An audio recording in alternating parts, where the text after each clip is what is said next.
Hello, আমি রুদ্র Mukherjee zero সামের তরফ থেকে তোমাদের সবাইকে স্বাগত জানাচ্ছি আমাদের প্রথম লাইভ সেশনেতে। আমার সাথে আছে অভিষেক ব্যানার্জি। অভিষেক 2014 এর WBCS গ্রুপে অফিসার, তোমরা জানো। তার ঠিক পাশেই আছে সৌভিক দত্ত। সৌভিক দত্ত 2014 গ্রুপে group C officer. And Aritra Dolui, অরিত্রকে তোমরা চেনো, যে জিওগ্রাফির বেশ কয়েকটা ভিডিও করেছে তোমাদের জন্য, এবং recently forest ranger, deputy forest রেঞ্জারের পদে নমিনেটেড হয়েছে, মানে এখনো পর্যন্ত জয়েন করেনি। জয়েনিং কবে তোমার? আমার জয়েনিং মে মাসে।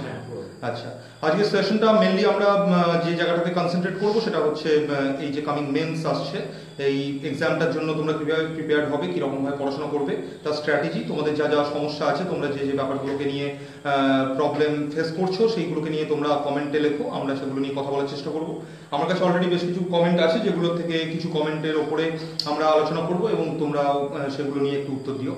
তো অভিষেকের থেকে শুরু করা যাক। অভিষেক, তোমার যে সময়টা ছিল যখন তুমি এক্সাম দিয়েছিলে, মেনের ঠিক আগে তোমার অবস্থা কিরকম ছিল, মানে পড়াশোনার দিক থেকে বা সাইকোলজিক্যাল কন্ডিশন কিরকম ছিল, তুমি ওই জায়গাটা কিরকম ভাবে হ্যান্ডেল করেছিলে, বা তোমার সাজেশন কি এদের জন্য?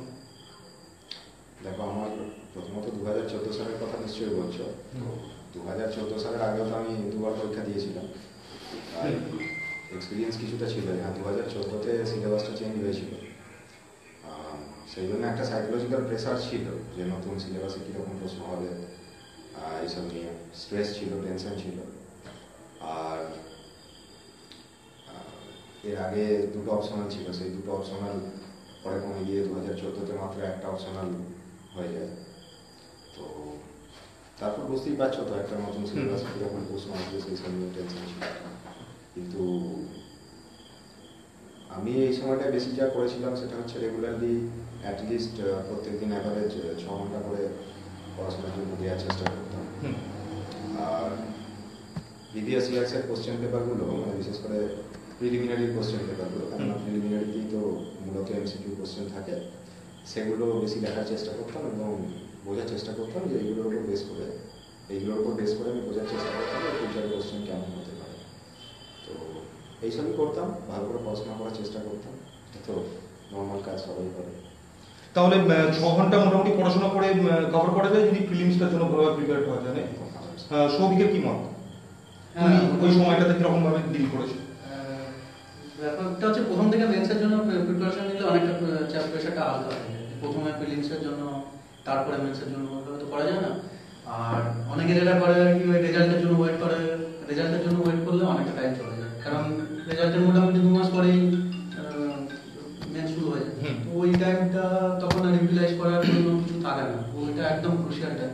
তো এই যে এখন যে টাইমটা আছে, অনেকে হয়তো ভাবছে যে, অনেকে জিজ্ঞেস করছে, আমি দেখলাম যে কবে রেজাল্ট বেরোবে, হয়তো রেজাল্টের জন্য ওয়েট করছে। এইগুলো করার কোনো মনে হয় না। ক্যালেন্ডার যখন দিয়ে দিয়েছে, অগাস্ট অব্দি টাইম আছে, এখন যতটা পারা যায় সময় টেনে নিতে হবে।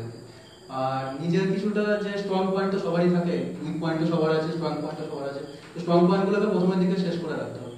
স্ট্রং পয়েন্টগুলো যদি শেষ হয়ে যায়, যেমন যাদের সায়েন্স বেস আছে, আমার নিজের যেমন সায়েন্স ছিল, তো সায়েন্স আর ওই ম্যাথ, ওই সেকশনটাকে যদি ভালো করে পড়ে রাখা যায়, নেক্সট এবার আমি এই টাইমটাতে হয়তো হিস্ট্রি পড়ছি, জিওগ্রাফি পড়ছি, কনস্টিটিউশন পড়ছি, তাহলে কি হয় যে পরে ওই যে 2 মাস টাইমটা আছে, ওই 2 মাসে আমরা এটাকে ম্যানেজ করে নিতে পারি। হচ্ছে ব্যাপার। আর আমার তো হিস্ট্রি অপশনাল ছিল, তো অপশনাল স্ট্র্যাটেজিটার সঙ্গে আমার হিস্ট্রিটাও পড়া হয়ে গেছে অনেকটাই। অনেকভাবে মোটামুটি ম্যানেজ করেছি। মোটামুটি একটা যাওয়া হবে এরকম ভাবেই শুনছি।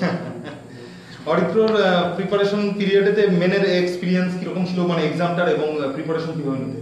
হ্যাঁ, 2016টা আমি প্রথমবার মেন্স দিই, আর প্রিলিটা আমার এটাই প্রথমবার।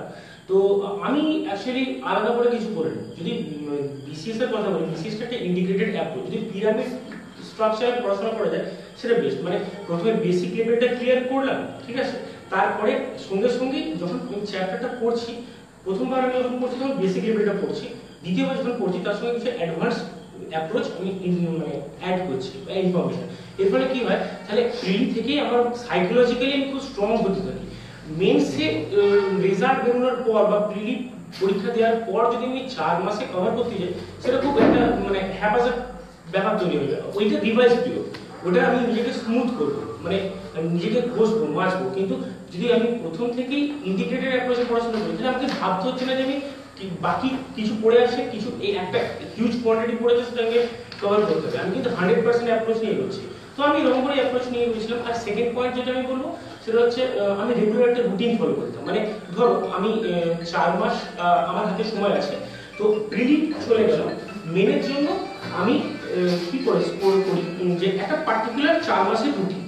এক্সাম কখন হবে সেটা আমার হাতে নেই, কিন্তু আমি কখন এক্সাম হবে সেটা তো পিএসসি বলবে, কিন্তু যতক্ষণ আমি সময় পাবো ততক্ষণ আমি রুটিনটাতে চলবো।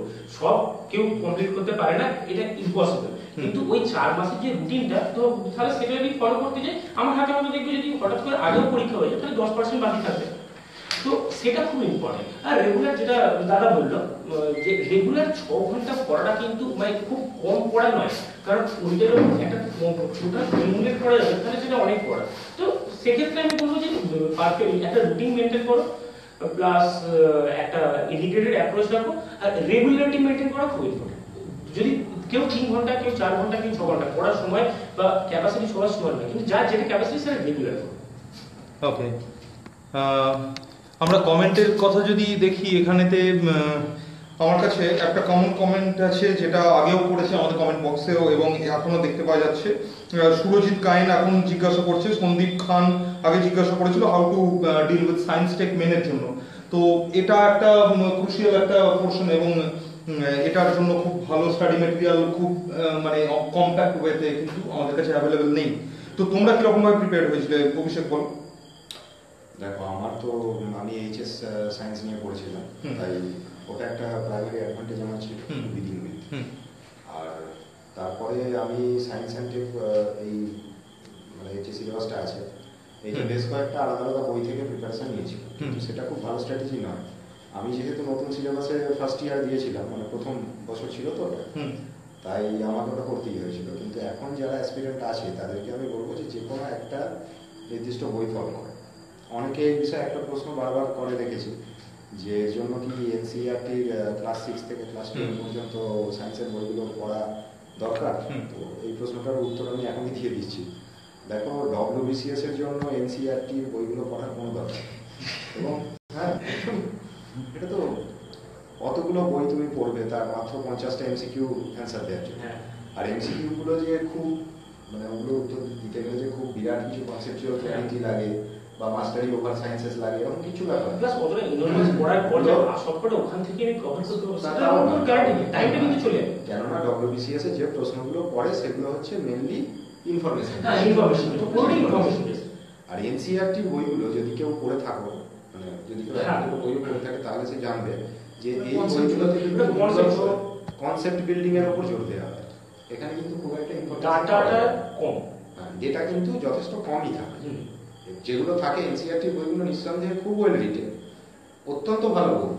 সায়েন্সের ওপর লেখা ওই যে 6 থেকে 12 পর্যন্ত যে বইগুলো রয়েছে, এত ভালো বই কিন্তু আমার মনে হয় না আর কেউ খুব একটা লিখতে পারবে, এটা কিন্তু সত্যি কথা।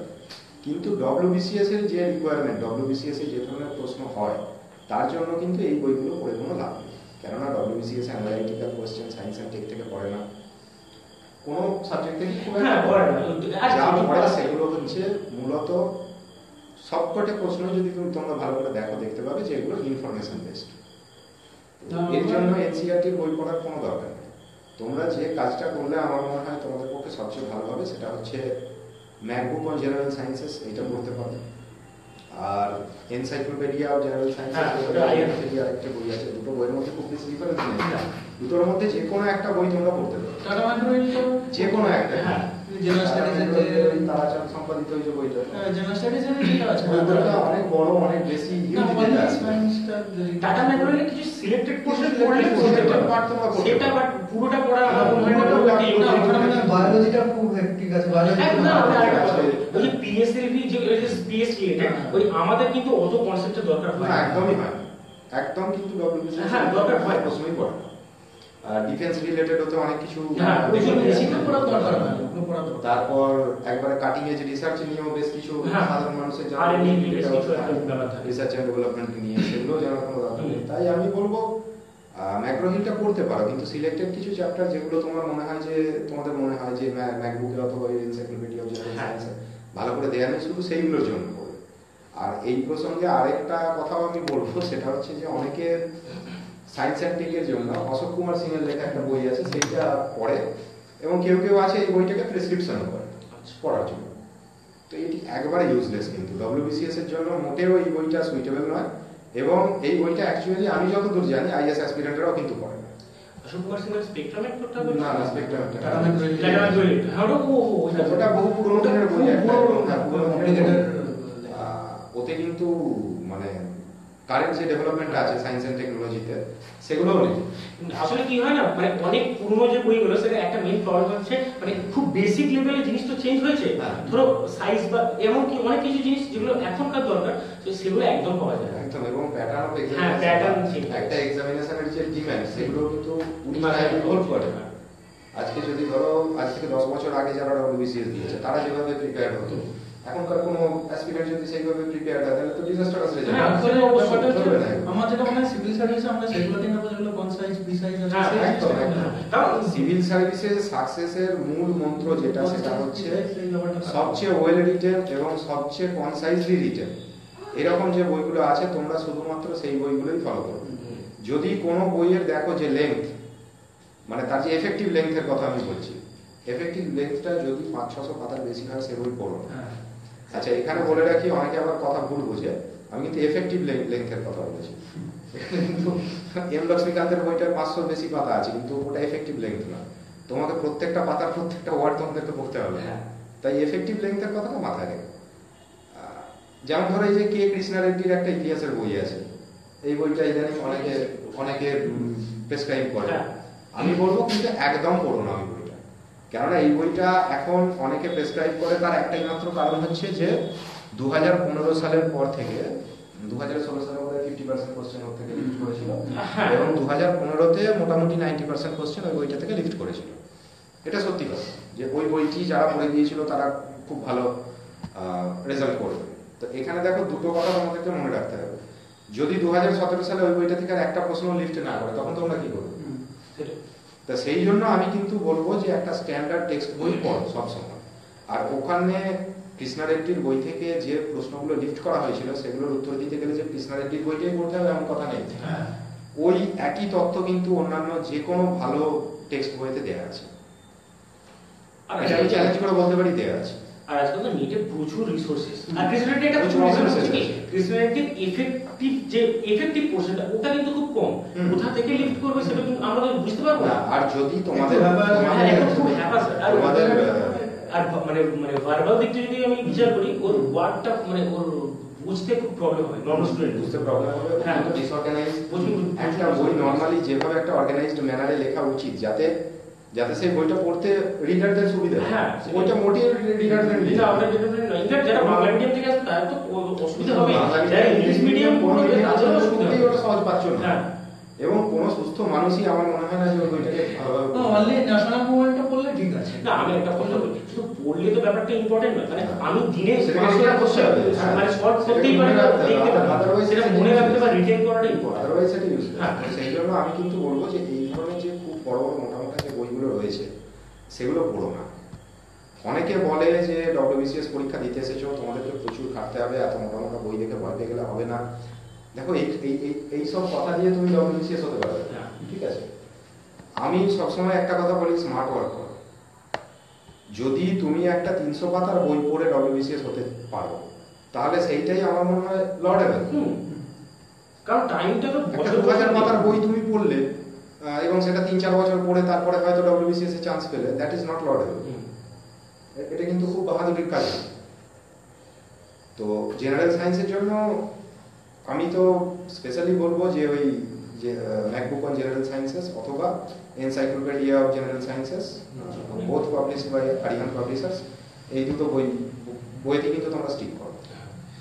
আর কোনো বই খুব একটা পড়তে যেও। সুজাউদ্দিন মন্ডল জিজ্ঞাসা করছে সায়েন্স টেকের জন্য অ্যাক্সেস পাবলিকেশনের বইটা কেমন, কারোর আইডিয়া আছে? আমি তো দেখি অ্যাক্সেস মানে হচ্ছে ওই যেটা আমি বলছিলাম ওটা অ্যাকচুয়ালি আইএস বেসড, ঠিক আছে? আমি একটা কথা বলি, এখানটা আমি একটা কথা বলি, আমি কিভাবে প্রিপেয়ার করছিলাম একটু বলি।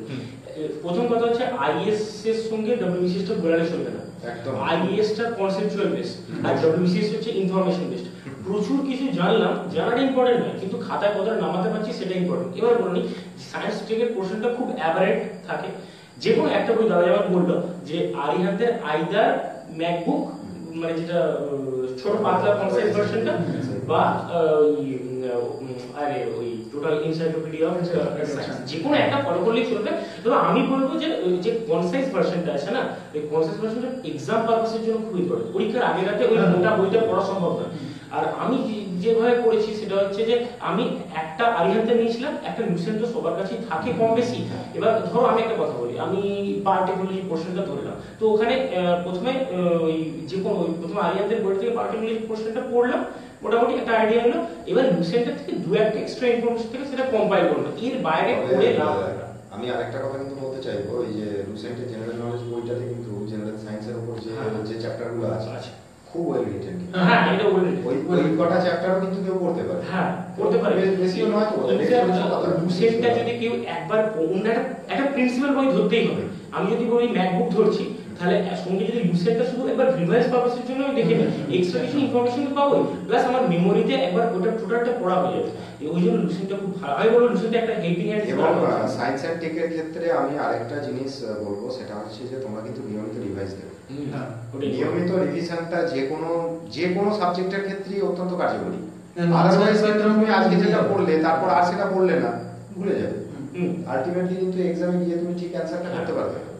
তাই যে কোনো সাবজেক্ট যখন পড়বে, প্রথম আমার মনে হয় একটা নিয়ম তোমরা ফলো করলে তোমাদের উপকার হবে।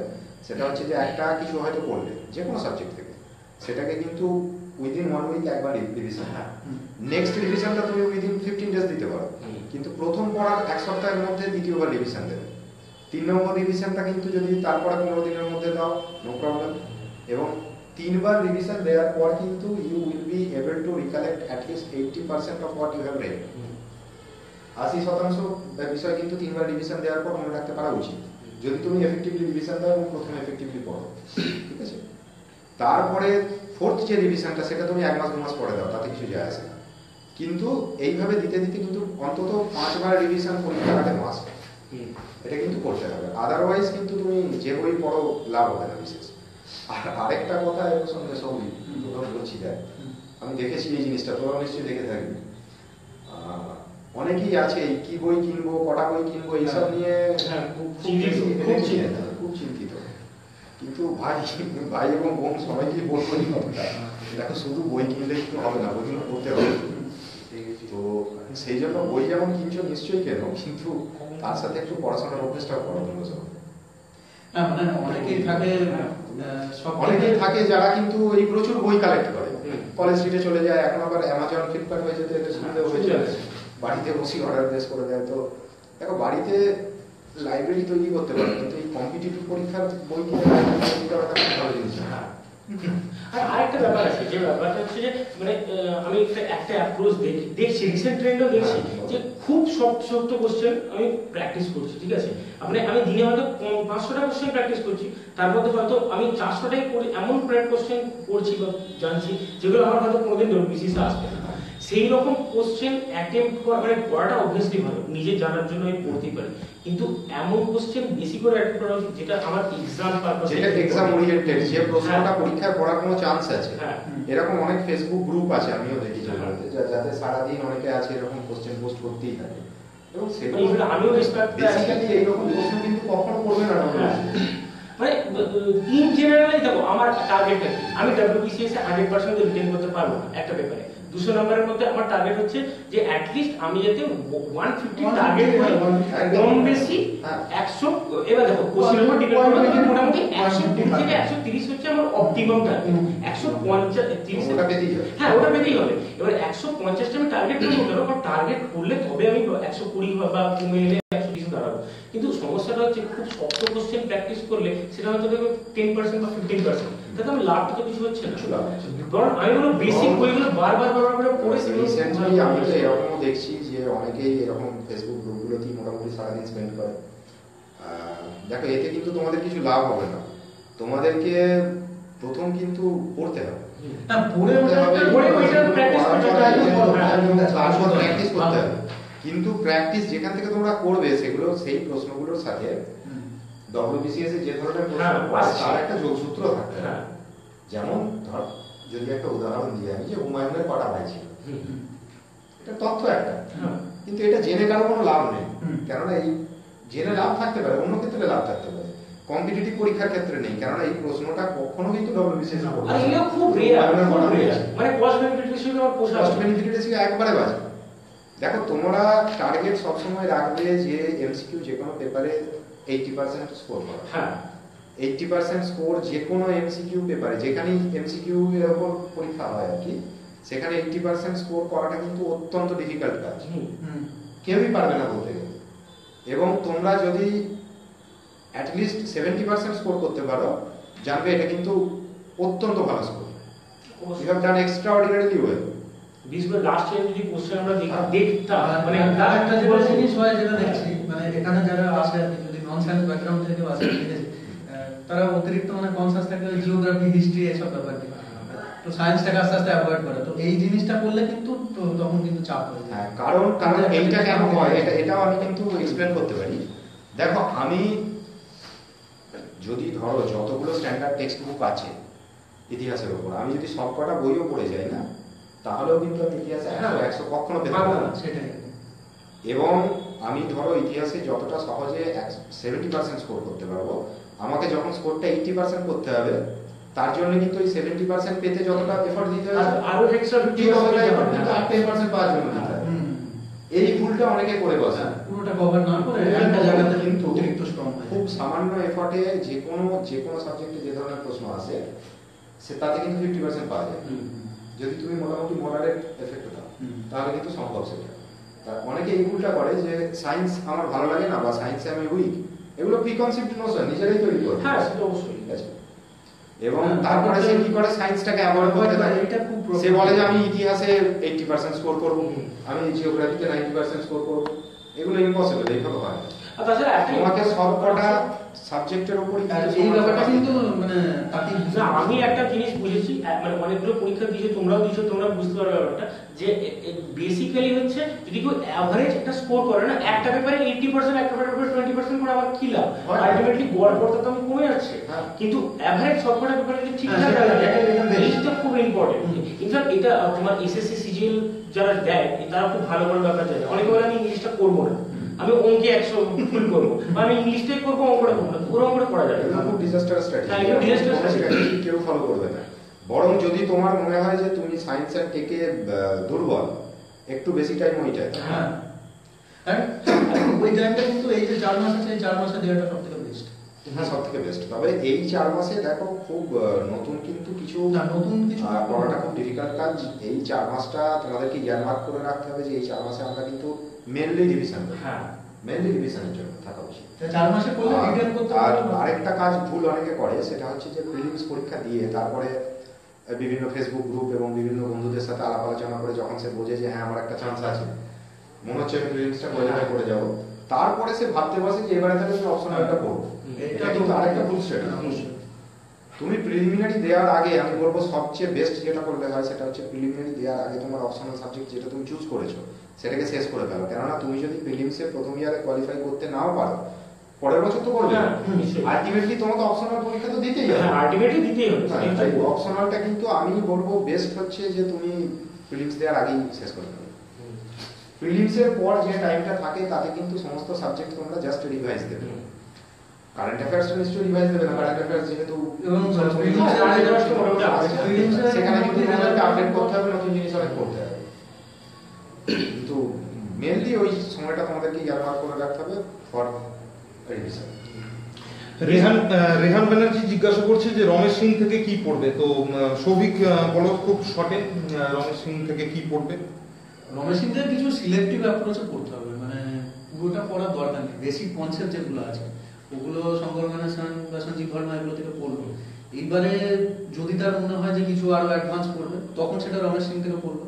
আর কিছু চ্যাপ্টার আছে যেমন যেগুলোকে ইকোনমিক্স এর ঠিক চ্যাপ্টার হিসেবে বলা যায় না, যেমন এগ্রিকালচার, ওই চ্যাপ্টারটা কিন্তু সঞ্জীব ভার্মা বা শঙ্কর গণেশনে নেই বা ভালো করে নেই, ওগুলো রমেশ সিং থেকে পড়লে ফুড প্রসেসিং, এগ্রিকালচার, ল্যান্ডের উপর যে সমস্ত ব্যাপারগুলো আছে, হ্যাঁ, যে পুরো আমাদের ল্যান্ড রিফর্মসটা কি করে করা হয়েছে, এটা সময় তো মানে ইকোনমিক্স এর বেসিক্যালি কিছু জিওগ্রাফিতে যেমন এগ্রিকালচার আছে, ইকোনমিক্স এগ্রিকালচার আছে, তো আমি বলবো যখন ওরকম করে পড়বে প্রথমে যদি জিওগ্রাফি করতে পারো তাহলে খুব ভালো বেসটা ব্যাপারটা তৈরি হয়ে গেল। তার ইকোনমিক অ্যাসপেক্টস, তার উপর কি কি প্রজেক্ট তৈরি হচ্ছে সেগুলো পড়া হলো। আর রমেশ সিং এর থেকে একটা বলবো যে রমেশ সিং এর যে এই এগ্রিকালচার এই চ্যাপ্টারগুলো এত বড়, মানে একটা সময় প্রথম যখন পড়তে সে খুব পাজলড হয়ে যায়। আমি একটা কথা বলছি যে ইকোনমিক্স একটা ম্যাকবুক পাওয়া যায়।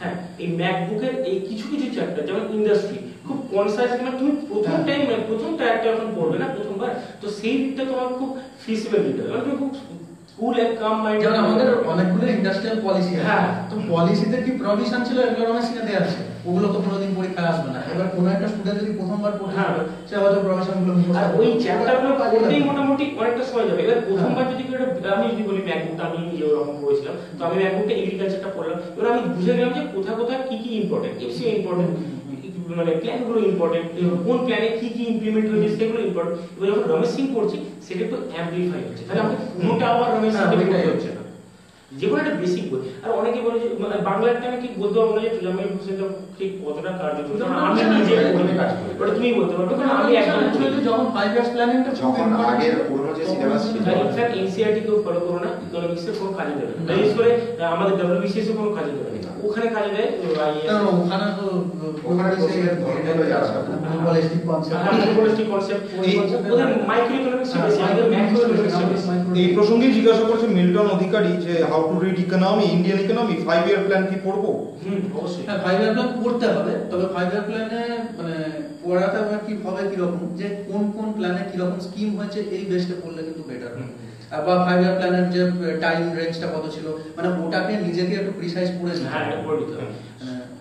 এটা এরকম পড়ার পর হয়তো দরকার নেই যে এই 5 ইয়ার প্ল্যানে কত টাকা লেগেছিল কি লেগেছিল। না না, একটা কথা বলি, যেমন 5 ইয়ার প্ল্যানে যদি খুব প্রিসাইজলি বলে দিই কি কি পড়বো, তাহলে প্রথম কথা হচ্ছে টার্গেট, মানে টার্গেটটা পড়তে হবে যে কত পার্সেন্ট টার্গেট ছিল, আর লাস্ট 3টে কি 4টে প্ল্যানের অ্যাচিভ টার্গেট আর প্রপোজ টার্গেট, মোটামুটি এর বাইরে আসে না। আর কিছু কিছু ইম্পর্টেন্ট কনসেপ্ট আছে, যেমন মানে এই প্ল্যানে এটা হয়েছিল, ওগুলো রমেশ ওই মোটা বইটা রমেশ সিং এ দেয়া আছে ওয়েল। আর যদি ম্যাকবুক দেখো ওখানে দেয়া আছে। আর একটা ভালো কাজ কেউ করতে পারে যে হ্যাঁ নাম দেবো কোন প্রথম 3টে প্ল্যান কে কি বলে। হ্যাঁ, একটা কাজ করতে পারে যে বিভিন্ন আমাদের যে প্ল্যানগুলো হয়েছে, মানে স্কিমগুলো হয়েছে, যে ওমেন রিলেটেড প্ল্যান স্কিমস, তো যখন আমি পড়ছি ইকোনমিক প্ল্যানিংটা, তো তার পাশাপাশি যদি অন্য একটা বই বা ওই পেজটা যদি জেরক্স করে রেখে রেখে সঙ্গে সঙ্গে পড়তে পারি তাহলে খুব সুবিধা হয়। আচ্ছা, এই প্রসঙ্গে আমি আরেকটু অ্যাড করতে চাইবো, সেটা হচ্ছে দেখো প্রথমত তোমরা এটা খুব ভালোই প্রশ্ন করেছো যে 5 ইয়ার প্ল্যান এই সাবজেক্টটা পড়বে কিনা। দেখো অতীতে তোমরা সবাই জানো যে এই যে পঞ্চবার্ষিকী পরিকল্পনা, এটাই ছিল ইন্ডিয়ান ইকোনমির মূল চাহিদা শক্তি, ব্যাকবোন, ঠিক আছে। এটা তোমরা কিভাবে পড়বে তার জাস্ট একটা ব্রিফ ইন্ট্রোডাকশন আমি দিয়ে দিতে চাই। সেটা হচ্ছে দেখো প্রথমত ভারতে কেন প্ল্যান ইকোনমি নেওয়া হয়েছিল। ইকোনমি তো যেমন অনেক ধরনেরই হতে পারে, মার্কেট ইকোনমি হতে পারে, একবারে টোটাল যেটা সোশ্যালিস্ট ইকোনমি হতে পারে, আবার মিক্সড ইকোনমি হতে পারে। ভারতবর্ষে কেন মিক্সড ইকোনমি অ্যাডপ্ট করা হয়েছে এইখান থেকে তোমরা পড়াটা শুরু করবে। তারপর ফার্স্ট যে 5 ইয়ার প্ল্যান, তার অ্যাকচুয়াল থ্রাস্ট এরিয়াটা কি ছিল সেইটা দেখবে। সেকেন্ড 5 ইয়ার প্ল্যানে থ্রাস্ট এরিয়া কি ছিল, সেকেন্ড 5 ইয়ার প্ল্যানে কিন্তু থ্রাস্ট এরিয়াটা বিশেষ ইম্পর্টেন্ট, কেননা প্রশান্ত চন্দ্র মহালানবিশ প্রণীত যে হেভি ইন্ডাস্ট্রিয়ালাইজেশনের যে মডেলটা ছিল, এইগুলো কিন্তু তোমাদেরকে দেখতে হবে। এবং এক্ষেত্রে কেন হেভি ইন্ডাস্ট্রিকে ভারতের ইকোনমির মূল চালিকা শক্তি হিসেবে ধরা হয়েছিল সেটা নিয়েও কিন্তু খুব ভালোভাবে দেওয়া আছে এইগুলো করবে। তারপরে কিন্তু যখন কোনো প্ল্যানে খুব বড় ধরনের একটা আইডিওলজিক্যাল শিফট এসছে, সেই জিনিসগুলো তোমরা একটু দেখে নিতে হবে। আর যেটা করবে সেটা হচ্ছে যে প্রত্যেকটা প্ল্যানিং এর মূল টার্গেট কি ছিল, সাবসাইডিয়ারি টার্গেট কি ছিল, সেগুলো কতটা ফুলফিল হয়েছিল এইগুলো দেখবে। লাস্ট 3টে প্ল্যানের সাথে আবার স্লোগানও ছিল।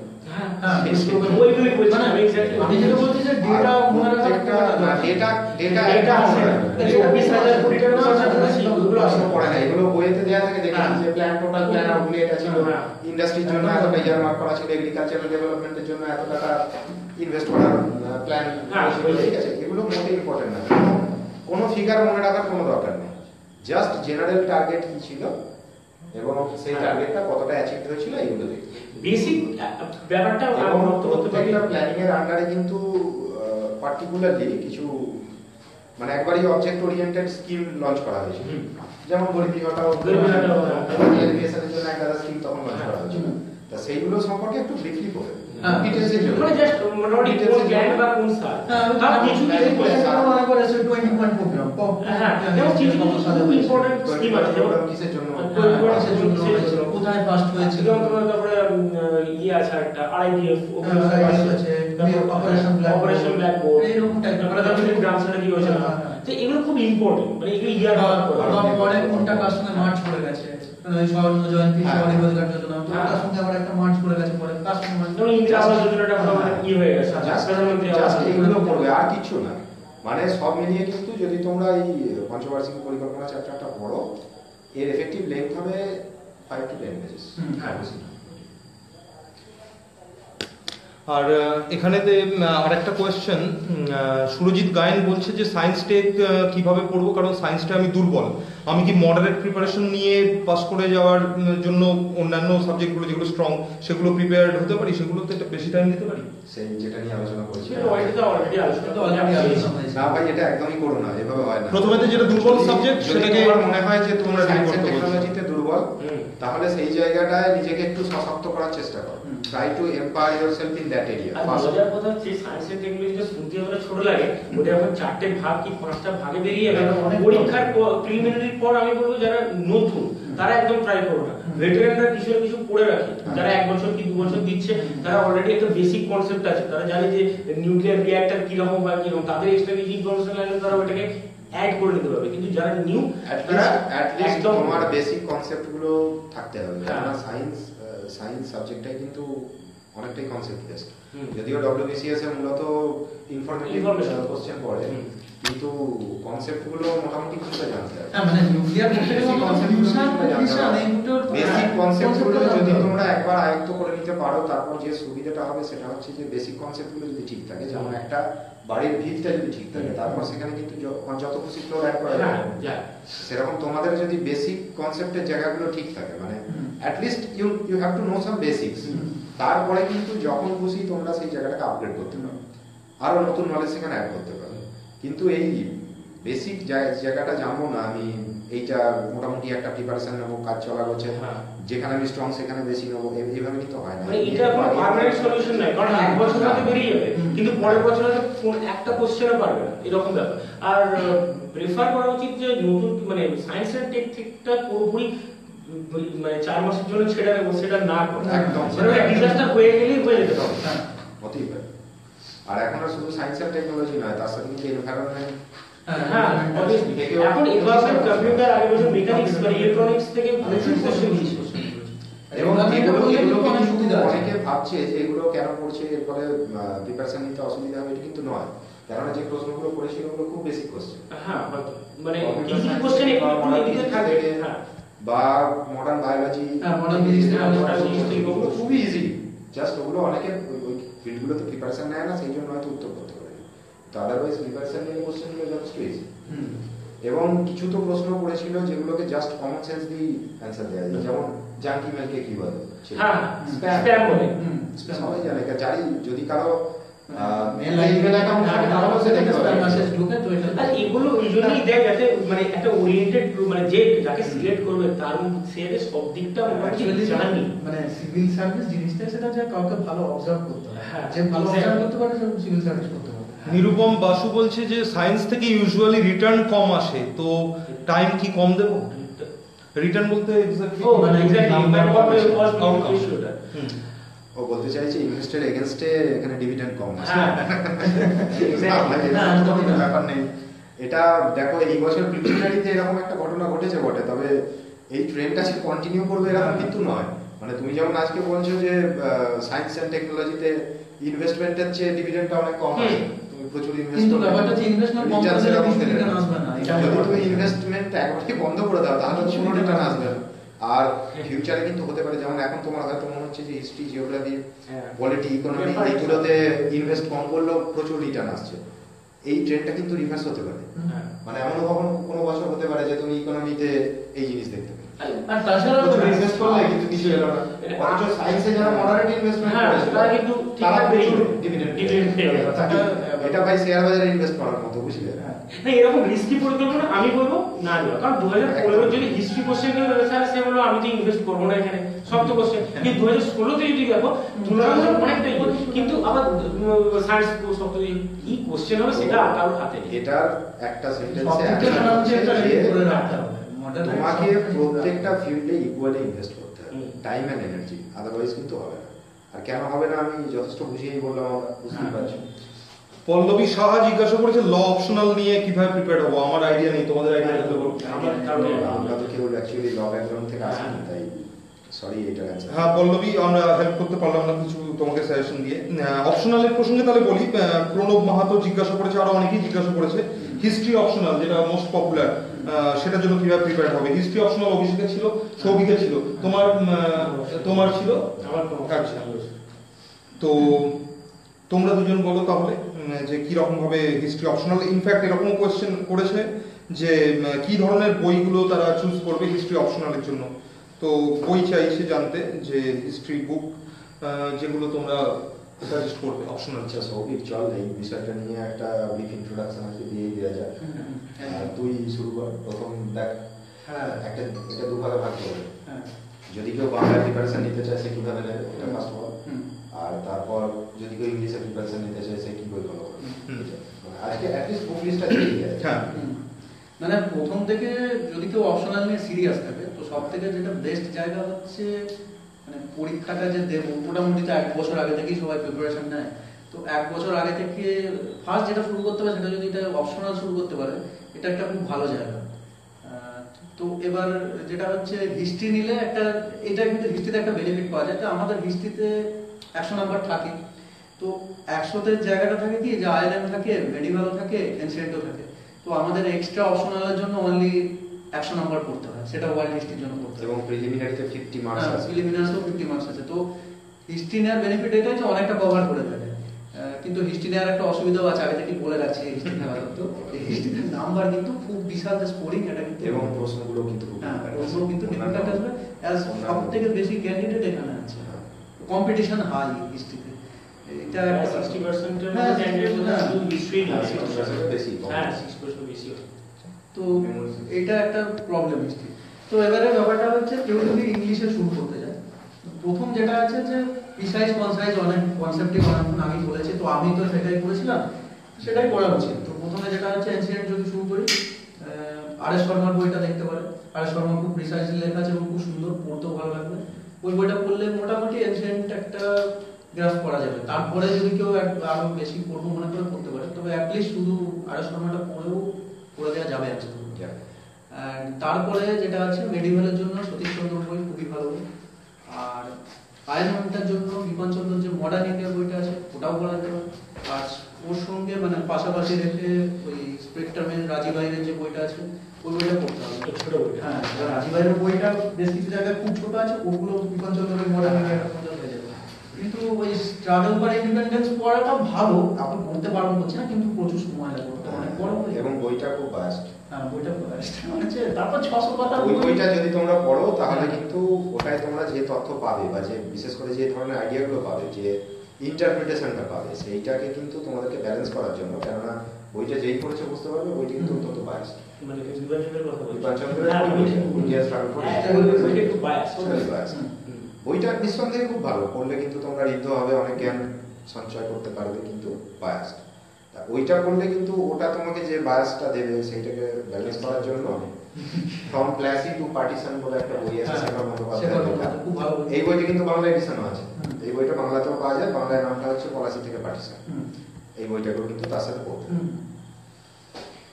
তো এইগুলো দেখলে মোটামুটি একটা যে আইডিয়াটা হয়ে যাবে, তাতে আমাদের এই মেনের কোশ্চেনগুলো করা যাবে আর প্রিলিমসেও হবে, তার সঙ্গে অপশনালটাও রেডি থাকছে। মানে হিস্ট্রিতে যেটা করলে হয় যে এইখানে টাইম ম্যানেজমেন্টটা খুব সুন্দর হয়ে যায়, যার জন্য একটা মেনের আগে কনফিডেন্স বুস্টটা অনেক বেশি হয়ে যায়। এইটা কিন্তু হিস্ট্রির একটা ভালো জায়গা। এবার কেউ যদি বাংলায় করবো মনে করে, যে জীবন মুখোপাধ্যায়ের 11-12 বই দুটো পড়তে পারে, আর একটু হ্যাঁ মানে একদম basic level Actually, actually optional তৈরি করছে জীবন মুখোপাধ্যায়ের 11-12 যে বইটা আছে যেটা নাম স্বদেশ সভ্যতা ও বিশ্ব, এই বইটা তো সবাই এমনি পড়বে যাদের হিস্ট্রি অপশনাল হ্যাঁ, ওটা তারা জেনারেল স্টাডিজ জেনারেল স্টাডিজে যে হিস্ট্রি আছে 100 নম্বর মেন্সে প্রিলিমসে 50 মার্কসের, তার জন্য পড়বে। আর যদি কেউ অপশনাল ইতিহাস নিতে চায় তা সেক্ষেত্রে কিন্তু জীবন মুখার্জির প্রাচীন ভারত, মধ্যযুগের ভারত, আধুনিক ভারত এবং ইউরোপের ইতিহাস আর আধুনিক ভারত ও বিশ্বের ইতিহাস, এই চারটে খণ্ডে আছে। এই চারটে খণ্ড কিন্তু পড়তে হবে। আর তার সাথে ইউরোপ ও বিশ্ব ইতিহাসের রূপরেখা বলে একটি বই আছে, সেটা প্রভাতাংশু মাইতি, বইটা অত্যন্ত ওয়েল রিটেন, এই বইটা পড়তে হবে। তার মানে আরেকবার আমি সাম আপ করে দিচ্ছি বিষয়টা, যদি তোমরা বাংলায় প্রিপারেশন নিতে চাও সেক্ষেত্রে জীবন মুখোপাধ্যায়ের ওই যে 4 ভলিউম যেটা আছে ওটা গ্র্যাজুয়েশন লেভেলের বই, প্রাচীন ভারত, মধ্যযুগের ভারত, আধুনিক ভারত, আধুনিক ভারতের নামটা হচ্ছে আধুনিক ভারত ও বিশ্বের ইতিহাস, আর ইউরোপের ইতিহাস, এই বইগুলো পড়তে হবে। এবং পড়তে হবে মানে এই বইগুলোতে সিলেবাসের চেয়ে বেশি কিছু কিছু জায়গায় আছে, বিশেষ করে ইউরোপের ইতিহাস, যেটা কিন্তু দেখবে যে সিলেবাসের বাইরেও ওতে কিছু লেখা আছে, সেই জায়গাটা বাদ দিয়ে দেবে। আর এর সাথে ইউরোপ ও বিশ্ব ইতিহাসের রূপরেখা, এই বইটা প্রভাতাংশু মাইতির লেখা, এই বইটা তোমরা পড়বে। আর যদি তোমরা ইংলিশে প্রিপারেশন নিতে চাও সেক্ষেত্রে অ্যানসিয়েন্ট ইন্ডিয়ার জন্য আমি বলবো অ্যাটলিস্ট দুটো বই ফলো করো। এট ফার্স্ট একটা শেষ করে দাও। প্রথম কিন্তু তোমাদের বেসিক যে বইটা সেটা হবে আর.এস. শর্মা। আর.এস. শর্মার পরে আর.এস. শর্মা যখন খুব ভালোভাবে কমপ্লিট হয়ে যাবে তারপর তোমাদেরকে আমি দুটো বইয়ের নাম বলবো, এই দুটো বইয়ের মধ্যে যে কোনো একটা তোমরা বেছে নাও। একটা হচ্ছে ancient India, black by Ranabir Chakraborty, Macmillan পাবলিশার্সের বই এটা। আর আরেকটা বই হচ্ছে উপিন্দর সিং। এই দুটোর মধ্যে যে কোনো একটা, দুটো নয় কিন্তু, ঠিক আছে? কেননা অতিরিক্ত বই কিন্তু কিনবে, ইনফরমেশন ওভারকিল করে কোনো লাভ নেই। এত প্রচুর বেধরক বই কিনে গেলাম, সেই ততটাই বই কিনবে, বই সংগ্রহ করবে যতটা কিন্তু পড়তে পারবে, আদারওয়াইজ ইট ইজ ইউজলেস। আর মেডিয়েভাল ইন্ডিয়ার জন্য সতীশচন্দ্র মেডিয়েভাল ইন্ডিয়া দুটো কলমে পাওয়া যায়। এটা কিন্তু দুটো আলাদা আলাদা এডিশন আছে। একটা ওরিয়েন্ট ব্ল্যাক সোয়ান পাবলিশ করে, এটা একটাই ভলিউম আছে। এটা ওল্ড এনসিইআরটি ছিল, মানে পুরোনো দিনে এনসিইআরটিতে এই বইটা পড়ানো হতো। আর আরেকটা হচ্ছে হার আনন্দ পাবলিশার্সের দুটো বই আছে। তা অপশনাল যাদের আছে তারা কিন্তু ওই দুটো খণ্ডে যে বইটা আছে ওইটা পড়বে। আর মডার্ন ইন্ডিয়ার জন্য ওই মডার্ন ইন্ডিয়া প্লাস রাজীব বাহির পড়বে, প্লাস প্লাসিডো পার্টিশন, এই বইটা পড়বে। আর ইউরোপের বা বিশ্বের ইতিহাসের যে পার্টটা আছে সেটার জন্য দেখো একটা বই, খুবই ভালো একটা বই আছে। তো আমি তোমাদেরকে দুটো তিনটে বইয়ের নাম বলে দিচ্ছি, এর মধ্যে যে কোনো একটা বা দুটো বই পড়ো তোমরা। এল মুখার্জির একটা বই আছে, ইউরোপ অ্যান্ড দ্য ওয়ার্ল্ড, খুব ভালো বই, খুব ভালো লিখে লেখা। আর নর্মাল লয়ের একটা বই আছে, mastering modern world history. Normal লয়ের বইটা কিন্তু দুটো এডিশন আছে, একটা 3rd এডিশন আর আরেকটা হচ্ছে 5th এডিশন। আমি কিন্তু বলবো যে 5th এডিশনটা পড়ো, কেননা ওইটা 3rd এডিশনটা পরে ওতে অনেক কিছু আপগ্রেডেশন হচ্ছে, অনেক কিছু আপডেটেড ডেটা পাবে এবং বেশ কিছুটা বেশি মেটেরিয়ালও পাওয়া যাবে, তো কভারেজটা অনেক বেশি আছে। তা অপশনাল ইতিহাসটা তোমরা এইভাবেই প্রিপারেশন নেবে। আর যে কোনো কিছু প্রিপারেশন নেওয়ার আগে তোমাদের প্রাথমিক যেটা কাজ সেটা হচ্ছে যে প্রিভিয়াস 10 ইয়ার্সের জাস্ট পড়বে না, যা অ্যানালাইজ করবে। এবং এইটার পিছনে যদি তোমরা 1 সপ্তাহ বা 15 দিনও ব্যয় করো তাহলে কিন্তু সেটা কিন্তু ওয়েস্ট নয়। যদি তোমরা প্রিভিয়াস ইয়ার্সের কোশ্চেন একবারও না দেখে প্রথমেই বইগুলো পড়তে লেগে যাও, that will be a wastage. আর আমি যেটা মানে 3 বার তো আমি মেন দিলাম, তো যেটা দেখেছি সেটা হচ্ছে ইউরোপের ইতিহাসে ওই যে 100 নম্বর অনলি যদি কেউ প্রিভিয়াস ইয়ার কোশ্চেন সবগুলো দেখে যেতে পারে, হয়ে যাওয়া উচিত, আর কিছু পড়তেই হবে না। মানে সে তার সাজেশনটা নিজেই তৈরি করে শুধু এটা ইউরোপ ইতিহাস কেন 70% বাকিটা তো মানে বিশেষ করে ওয়ার্ল্ড হিস্ট্রিটা খুবই বেশি, মানে এগুলোতে তবু নতুন কিছু কোশ্চেন আসছে। এই বছরে যেমন টেম্পল আর্কিটেকচার এসেছিল যেটা কোনোদিন আসেনি, কিন্তু ইউরোপের ইতিহাসে ওগুলো সাজেস্টিভ, মানে বোঝা যায় যে কিন্তু কিন্তু ইউরোপের ইতিহাস থেকে মোটামুটি। আচ্ছা, আমরা তো এই ক্ষেত্রে আরেকটু হেল্প করতে পারি ফিউচার অ্যাসপিরেন্টদেরকে, যেহেতু তোরা আমার দুজনেরই হিস্ট্রি অপশনাল ছিল, তাই অ্যাটলিস্ট এই পার্ট কি পড়বে, কোন টপিকগুলো পড়বে এটা আমরা একটু দিয়ে দিতে পারি। হ্যাঁ, দিতে পারি। ঠিক আছে, এটা তাহলে আমরা 15 দিনের মধ্যেই আমাদের সেপারেট একটা ভিডিও Separate একটা video তে। হিস্ট্রিটা পুরো একটা হ্যাঁ সেটা তো খুবই ভালো হয়, মানে আমি অনেকে- সবাই বলছেও বারবার করে। আমরা একটা PDF আলাদা আলাদা করবো, আলাদা আলাদা করতে হবে, ওটা তোমরা প্রিপেয়ার করে যাবে। বিশ্বজিৎ সরকার জিজ্ঞাসা করছে, if someone has poor academic background and score, will that make any difference for the job in the interview? ইন্টারভিউতে কোনো প্রবলেম হবে কিনা? এই বিশ্বজিৎ সরকার হচ্ছে সেই যে আমাদের ভিডিও টেস্টিমোনিয়াল কন্টেস্টের উইনার। আচ্ছা আচ্ছা, তো কংগ্রাচুলেশন।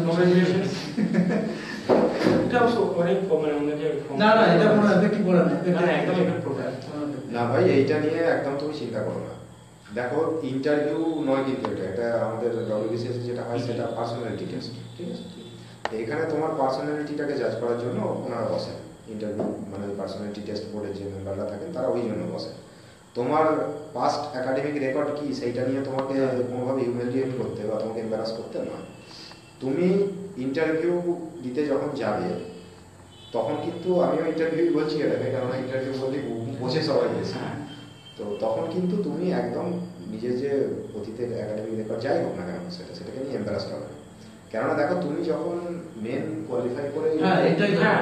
আমি এটাই বললাম যে তুমি WBCS পাস করেছো, তার মানে কিন্তু তোমার সাথে আরো যারা এসছে, সে যদি মেডিকেল সায়েন্সের গ্র্যাজুয়েট হয়, যদি MBBS হয়, you are on par with you. হ্যাঁ অবশ্যই এটাই। তাই তুমি কনফিডেন্টলি যদি ইন্টারভিউ দাও এবং এখন থেকে যদি কনফিডেন্টলি প্রিপারেশন শুরু করো, তাহলে ওই তোমার অতীতের কি পুরো একাডেমিক ব্যাকগ্রাউন্ড বা যাই হোক না কেন, ইট উইল নট এফেক্ট। হ্যাঁ, শুধু এটা বিশ্বজিৎ সরকারের কোয়েশ্চেন নয়, মানে অনেকেই এই ধরনের একটা ডাউটের মধ্যে আছে যে আমি কিন্তু নিজে এটা পার্সোনালি বলছি যে WBCS এ ইন সার্ভিস আমি অনেককে দেখেছি যারা কিন্তু পাস কোর্সের গ্র্যাজুয়েট। হ্যাঁ আচ্ছা, এরকম অনেকেই আছে। অনেকে আছে। সেটা তো পুরো WBCS কেন, IAS এ তো আমরা IAS IAS ওপেন ইউনিভার্সিটি থেকে গ্র্যাজুয়েট হয়েছে, এরকম আছে। আবার অনেকে আছে WBCS যারা IIT থেকে আছে। হ্যাঁ, এটা কি যায় তাহলে আসে কিচ্ছু যায় আসে না, কিচ্ছু যায় আসে না। কারণ সে তো ইন্টারভিউ দিতে যাচ্ছ মানে তুমি ইকুয়ালি যোগ্য আর পাঁচজন যাবে। এটা আমার যেটা মনে হয় যে আমি এখন দিই অবশ্য একটা ইন্টারভিউ দিয়েছি, কিন্তু আমার যেটা মনে হয় যে যেটা পিটি, এটা ইন্টারভিউ তো নয় অ্যাকচুয়ালি, এটা পার্সোনালিটি টেস্ট। তো আমার মনে হয় যে যখন ইন্টারভিউতে ডাকছে তখন অলরেডি আমার জানার হার্ডেলস গুলো কিন্তু আমি যা শো করার আমি কিন্তু মেনে শো করেছি। হ্যাঁ, মেনে show করেছি। কারণ আমি জানি মানে আমি এবেল, তাই আমি ইন্টারভিউ দিয়ে পার্সোনালিটি টেস্ট দিতে যাচ্ছি। আর ওখানে আমি আমার মানুষের, আমি যে মানুষটা তার ক্যারেক্টারিস্টিক্সটা কেমন, সে কোন জব প্রোফাইল personality-টা কেমন? এক্স্যাক্টলি সেটা অ্যানালিসিস হয়। মানে আমি কতটা জানি সেটা কিন্তু আমার ব্যাকগ্রাউন্ড বলছে। তবে বলে রাখি, মানে একটা ব্যাপার কিন্তু, মানে যদি এরকম একাডেমিক ব্যাকগ্রাউন্ড যদি পুর হয়, ওরা কিন্তু এটা জিজ্ঞেস করবে।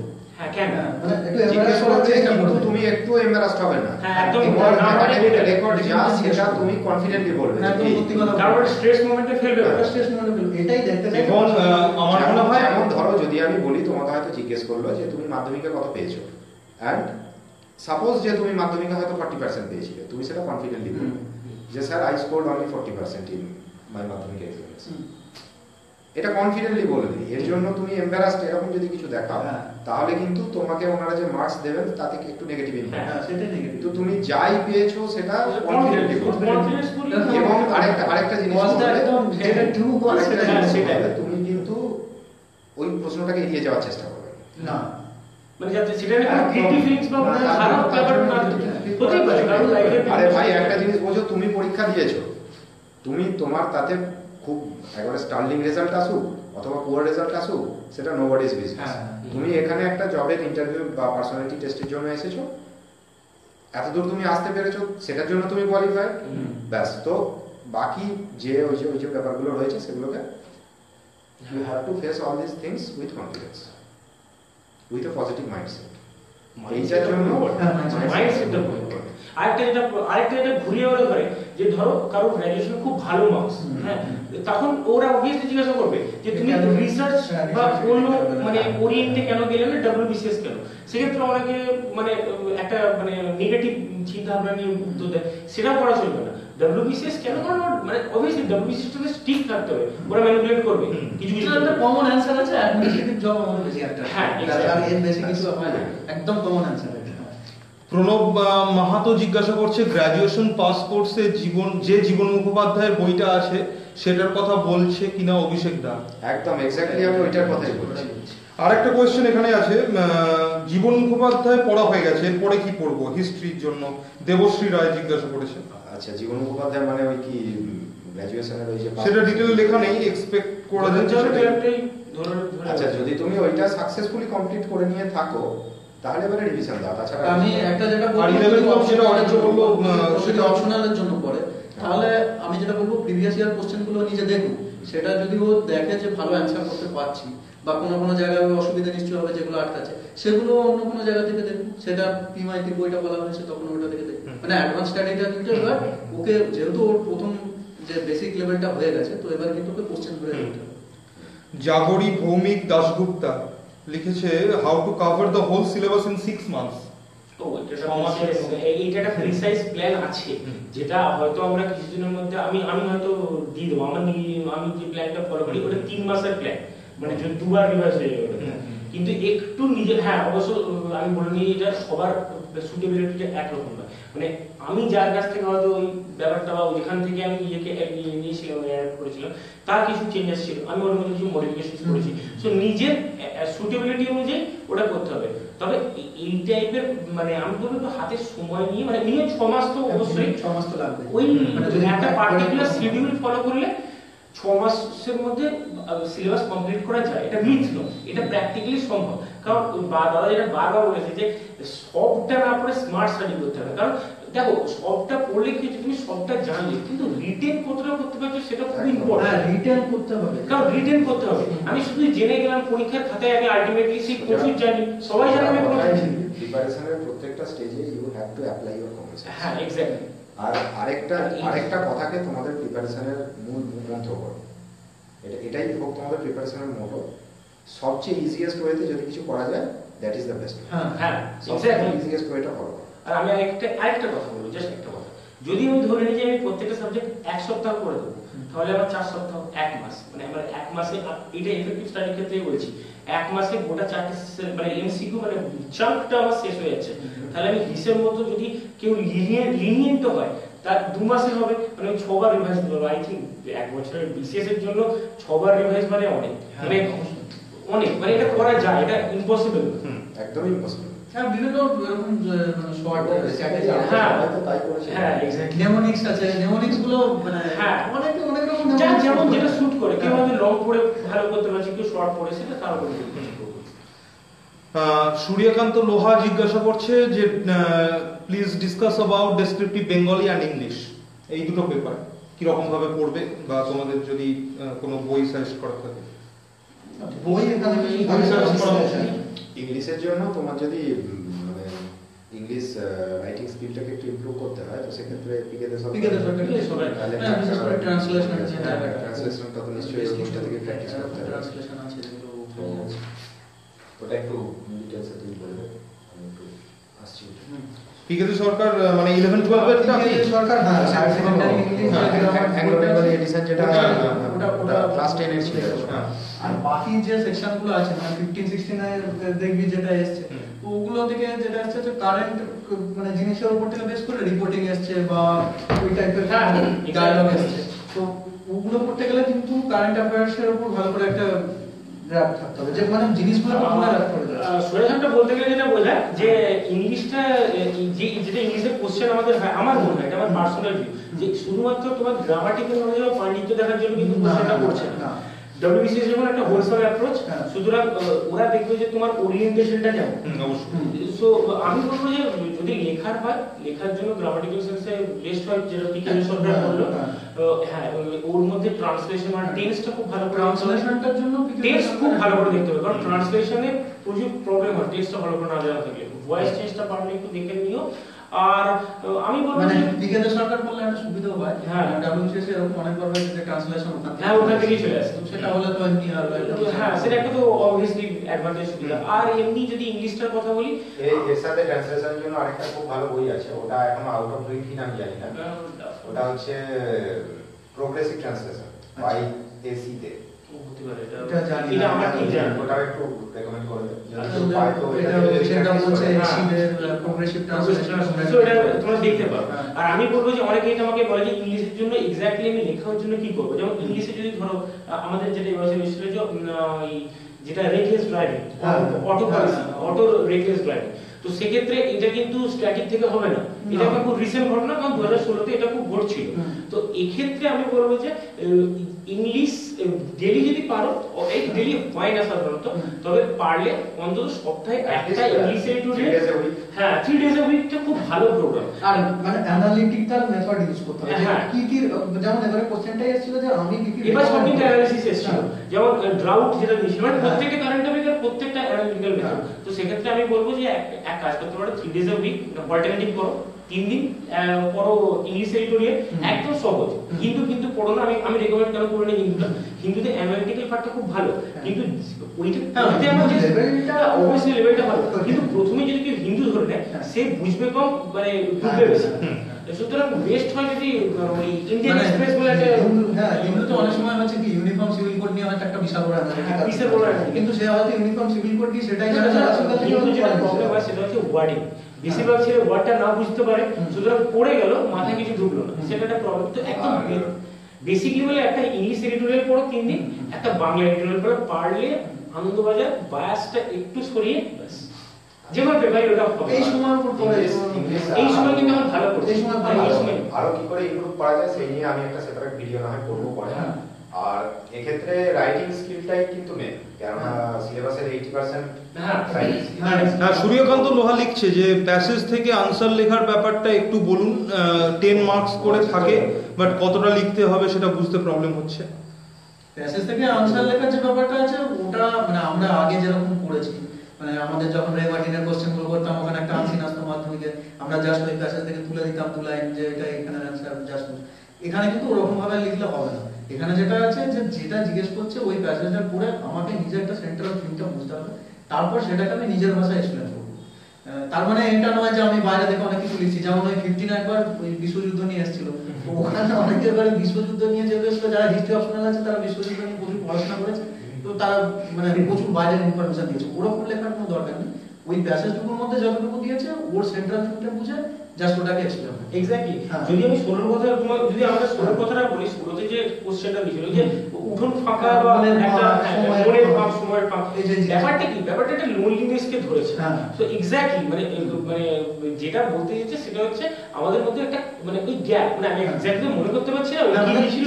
যেমন ব্যাপারটা হচ্ছে কি একটা প্রচুর বড় লোক কিন্তু তার কাছে সময় নেই সেটাকে হ্যাঁ, cope করার। exactly। এই যে মানে এই একটা আমাদের মধ্যে একটা ব্যাপার, মানে সময় ওয়ার্ড লাগে। বেস যে চলে আসছে হ্যাঁ, সেটাকে সেই word গ্রুপ base হিসেবে ইউজ করেছে। সেটাকে তো বেস্ট হয় যে যেটা বলেছে স্টিক কিন্তু সেটার সঙ্গেই থাকতে হবে, করছে যেটা, কারণ সে 10 নাম্বার মানে যে এক পাতা 10 নাম্বার লিখতে হবে তা না। বেসিক ভাবার, বেসিক ব্যাপার, বেসিক যেটা ওরা বলতে চাইছে সেটা লিখে তার অন্তর্নিহিত মেইনটা কি সেটা বলো। তুমি যদি কিছু বলো ওটা নিয়ে। ওকে, দেখো আমি এক কথায় বলে দিচ্ছি এটা কি করবে, সেটা হচ্ছে যে প্যাসেজটা দেওয়া হবে, আনসিন যে প্যাসেজটা দেওয়া হবে সেটা প্রথম ভালো করে পড়বে এবং দেখবে যে প্রশ্নগুলো করা হয়েছে সেটা তার উত্তর কিন্তু ওই প্যাসেজে দিয়ে আছে। তোমরা যেটা করবে উত্তরটা ওই প্যাসেজ থেকেই লিফট করবে, কিন্তু উত্তরটা নিজের ভাষায় লিখবে, একদম আর কিচ্ছু না তাছাড়া। মানে এবারে যে সাবজেক্টটার উপর তোমাদের দেয়া হয়েছে ওই প্যাসেজটা, সেটা নিয়ে তোমাদের যদি কোনো প্রি এক্সিস্টিং নলেজ থাকে সেটাকে কিন্তু অ্যাপ্লাই করো না। ওই প্যাসেজে যেটুকু দেয়া আছে শুধু সেটুকু উত্তর তোমরা নিজের ভাষায় আমরা তো লিখবে। আনছি। হ্যাঁ তুমি অবশ্যই তোমার নিজের কোনো ইন্টারপ্রিটেশন সেখানে অ্যাড করতে পারো, কিন্তু ওই প্যাসেজে দেয়া নেই এরকম কোনো ইনফরমেশন প্লিজ ইউজ করো না। আর আরেকটা ব্যাপারও তোমাদের কনফিউশন থাকে, সেটা হচ্ছে যে 10 মার্কসের কোশ্চেন সেটা কতগুলো ওয়ার্ডে লিখবে, 50-60 ওয়ার্ড অথবা খুব বেশি হলে 70-80 এতটা ওয়ার্ডের মধ্যে লিখলেই সেটাই না, খুব বেশি বড় করে লেখার না বড় একটা জায়গাও নেই, বড় লেখার জায়গাও নেই, কেননা ওই প্যাসেজে এত বেশি ইনফরমেশন থাকে না, যেটা নিয়ে তুমি 10 নম্বরে যেহেতু প্রশ্ন করা হয়েছে সেই জন্য তুমি 300 ওয়ার্ডের একটা বড় লিখলে বিশাল প্যাসেজ লিখে দেবে। বড় লিখলে কিন্তু ডিসক্রিপ্টিভ, এটা আগে থেকে বলে রাখি। আমাদের কাছে কমেন্ট প্রচুর আছে, মানে আমাদের হয়তো র্যাপ আপ করতে হবে। খুব কুইকলি যদি কিছু কমেন্ট। প্রেসি নিয়ে একটা বলে দিতে চাই, হ্যাঁ। যেটা খুব ইম্পর্টেন্ট। প্রেসিতে অনেকেই করে যে 1/3 করতে হবে, তো মানে অনেকেই করে কি যে প্যাসেজটা আছে ওটাকে 1/3 করে দিলাম, এটা কিন্তু করলে প্রেসিতে না করা আসবে। প্রেসি লেখার কিন্তু একটা স্টাইল আছে, প্রেসি করতে গেলে তোমাকে আগে সেন্ট্রাল আইডিয়াটা পুরোপুরিভাবে বুঝতে হবে যে এটা সেন্ট্রাল থিমটা কি বলছে, তারপর তুমি লেখো নিজের ভাষায় লেখো, সেইটাকে 1/3 করো নিজের ভাষায়। মানে এইটাকে আমি বেস্ট প্রেসি বলবো যদি ওখান থেকে তুমি একটা ওয়ার্ড না ইউজ করো, একদম this the best precis for. Okay, খুব কুইকলি 2-4টে কোয়েশ্চেনের উত্তর দেওয়া যাক। অপশনাল হিস্ট্রিতে ক্রিটিক্যাল কমেন্টস দেওয়া ঠিক হবে কি? যেহেতু ওয়ার্ডস লিমিটেশন যেহেতু ওয়ার্ডস লিমিটেশন থাকে, বুঝতে পেরেছি। দেখো তোমরা অপশনাল হিস্ট্রিতে বলছো যে বিভিন্ন ঐতিহাসিকদের যে ক্রিটিক্যাল মতামতগুলো রয়েছে সেগুলো তোমরা দেবে কি? নিশ্চয়ই দেবে, তবে খুব বেশি নয়। মানে যে কোনো বই থেকে এগুলো অনেক দেওয়া থাকে, যেমন জীবন মুখার্জির বইটাতে প্রচুর দেওয়া মানে আছে। 69 এরকম কোশ্চেন না, এসেছে, ফার্স্ট পেপারে তোমাকে 11 খানা কোশ্চেন লিখতে হবে।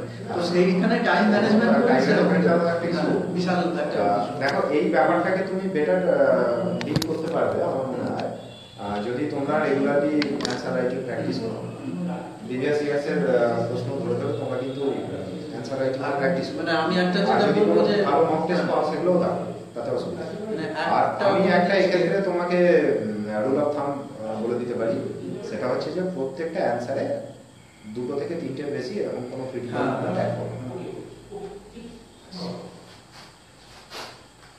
আচ্ছা একটা question, how to cover arithmetic জিজ্ঞাসা করেছে জাগরি ভৌমিক দাশগুপ্ত।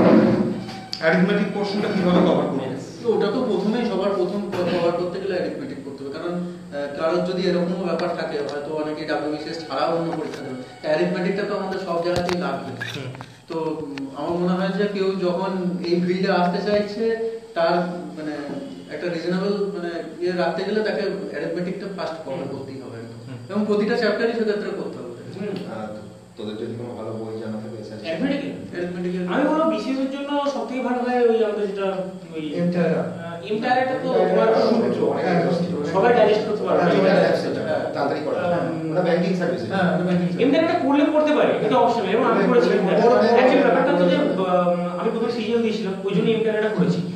এইবার ব্যাপারটা হচ্ছে যে ওইটা বিসিএস এর জন্য খুব একটা ইম্পর্টেন্ট নয়, তবে ওই আমাদের যে বইটা আছে ওই এক্স্যাক্টলি বইটার নামটা মনে ফার্স্ট পড়ছে টু অবজেক্টিভ অ্যারিথমেটিক, যেটা সবাই করে আরিহান্তেটা করতে পারে। হ্যাঁ এক্স্যাক্টলি। আমি বলবো যে আরিহান্তের যে বইটা বলছো ওটা শর্ট ট্রিক, খুব রিজনেবল ওয়েটে বোঝানো আছে। তারপরে এই পিকে তে আমাদের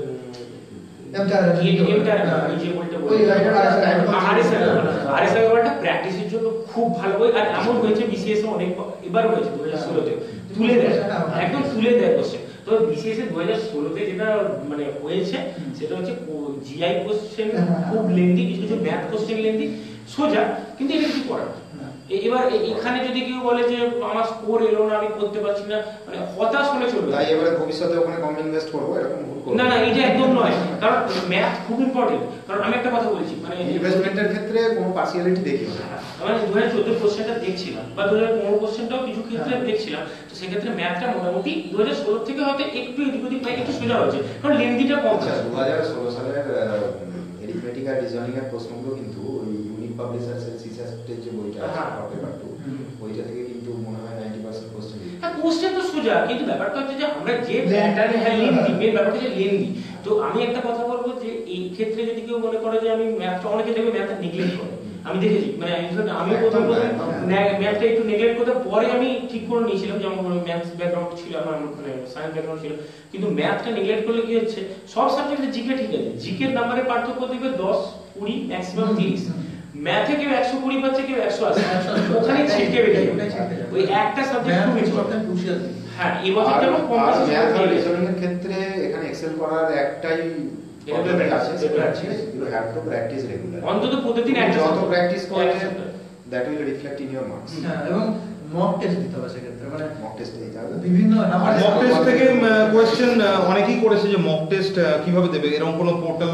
আমার প্ল্যান তো তোমাদের সাথে আলোচনা করেছি যে জিরো সামটাকে সেরকম একটা লেভেলে নিয়ে আসা, এর বাইরে তোমরা যদি কিছু সাজেস্ট করতে চাও। মক টেস্ট দেখো এই মুহূর্তে মক টেস্টের জন্য কিন্তু অনলাইন কোনো ভালো পোর্টাল নেই। আমি বলবো ডব্লিউবিসিএস এর জন্য এখন আপাতত কিছু নেই। আইএস হলে 40-50 সাইট আছে যেখানে প্রতিদিন কোশ্চেন আপলোড হয়, ভালো ভালো সাইট আছে, কিন্তু ওগুলো কারেক্ট। আমি একদম প্র্যাকটিক্যালি বলে দিচ্ছি, ডব্লিউবিসিএস এর জন্য আর যাই করো প্লিজ কোনো আইএস বেসড পোর্টাল থেকে মক টেস্ট দিও না, it will not help you. একটা কথা বলতে পারি, যেটা তুমি বলছো, তুমি একটু আগে বলেছিলে না ওই বিভিন্ন সাইট, আমি একটা ক্লিয়ারিফাই করি, না লোকে অনেক সময় ভুল বোঝে, ঠিক আছে? তো প্রথম কথা হচ্ছে যে প্র্যাকটিস করো, কেউ বারণ করছে না, কিন্তু বেসিক বইটা পড়ে অনেকে এটা মিসগাইডেড হয়ে যায় যে প্রথমে আমি এইটা অতি অবশ্যই এটা খুব ভালো করে বল। আমি একটু এটাকে খুব ক্লিয়ারিফাই করে বলে দিচ্ছি। যেমন আমি 1 বছর অলরেডি মেন দিয়েছি, মানে আমি কিছু তো পড়েছি, সুতরাং আমার মধ্যে একটা সাবস্টেন্স আছে।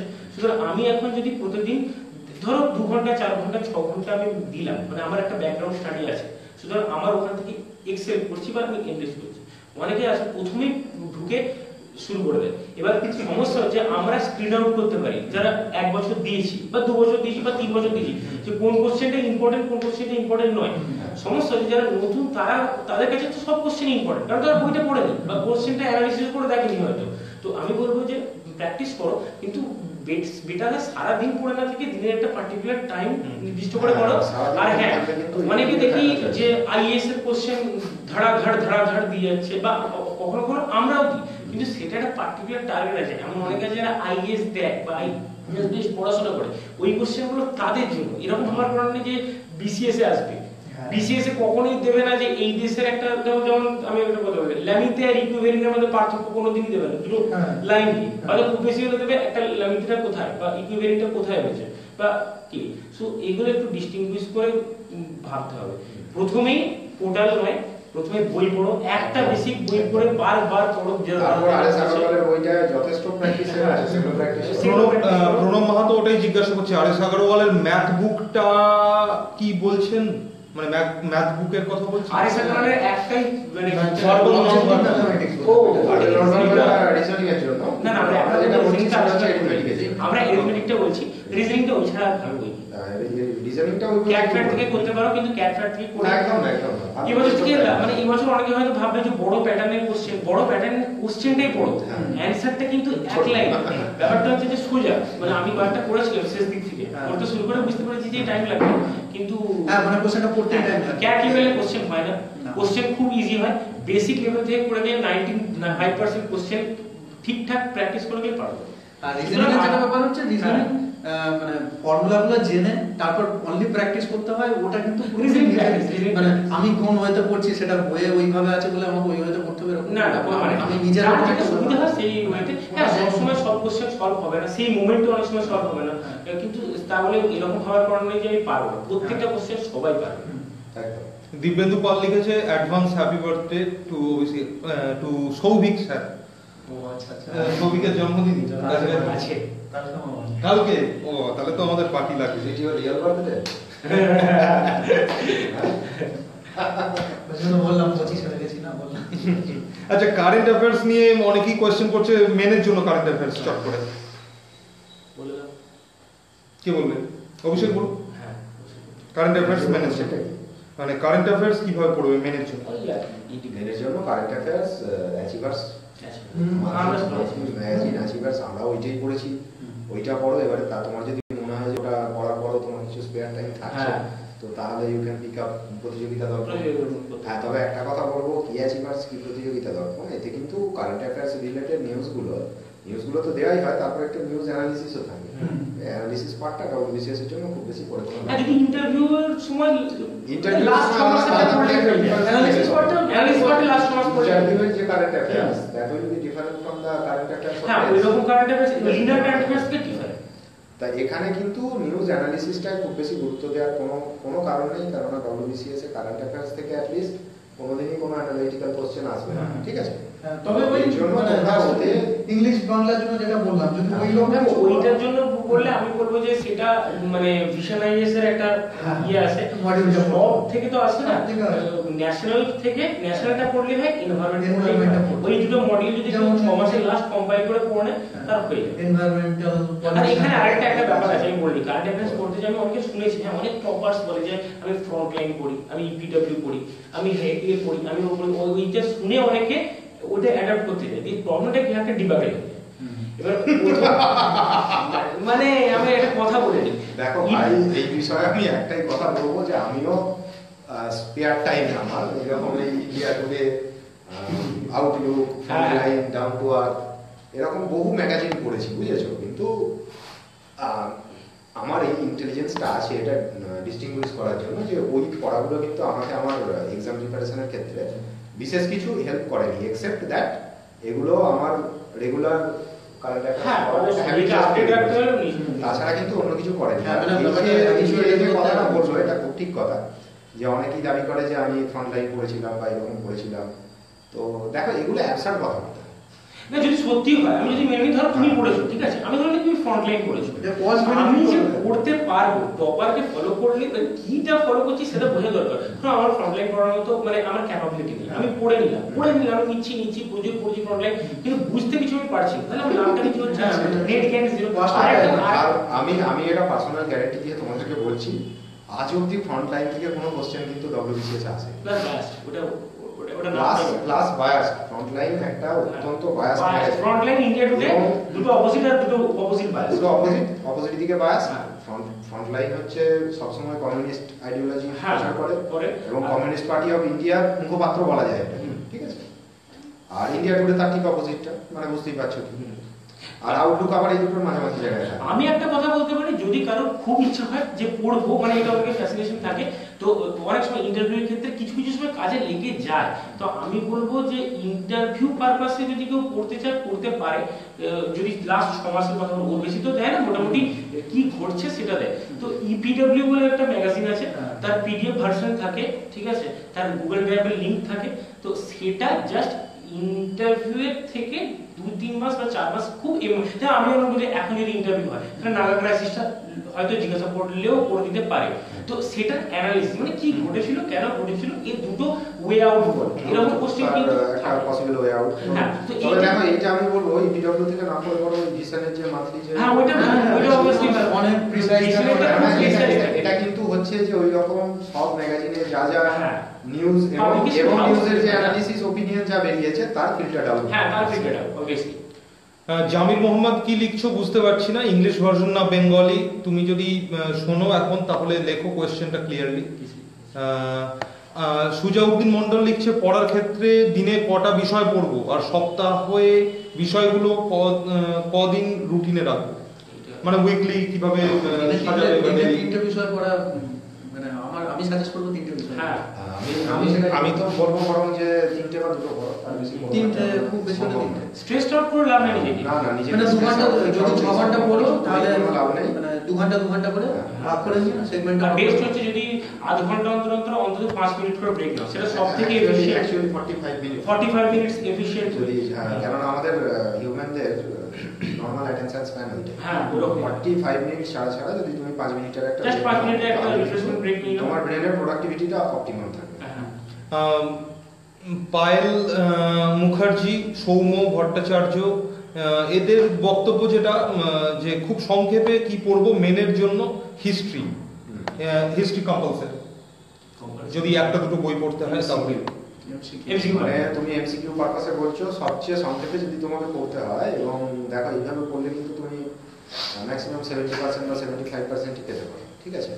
যদি তোমার ভাগ্য ভালো হয় তার চেয়েও বেশি পেতে পারো, কিন্তু নর্মালি 75 এটা অপটিমাম স্কোর হবে। এই যে সবচেয়ে কম করে ম্যাক্সিমাম আউটকামের যে ফর্মুলাটা আমি বলতে যাচ্ছি, এতে তোমাকে জীবন মুখার্জির একটা বই আছে স্বদেশ সভ্যতা বিশ্ব, এই বইটা থেকে 11-12 বই, এই বইটা থেকে অ্যানসিয়েন্ট অ্যান্ড মেডিভেল ইন্ডিয়া এই দুটো প্র্যাকটিস করো, মানে পড়ো, কমপ্লিট করতে হবে। ফুল কমপ্লিট করতে হবে। কিন্তু মানে তুমি একটা বই পড়ছো, এটা ভালো করে পড়তে হবে। একদম আর তারপরে মডার্ন ইন্ডিয়াটা তুমি পড়বে কিন্তু রাজীব আহিরের brief history of modern India থেকে। এবং ওর থেকে কিছু বাদ দেওয়া যাবে না। একটা বই পড়লে সব পড়তে হবে। বাদ খুব একটা কিছু দিও না। রাজীব ভাই থেকে বাদও কিছু দেওয়া যাবে না। রাজীব ভাই থেকে পকেট বুক, হ্যাঁ পকেট বুক, ওখান থেকে বাদ দেওয়া যাবে না।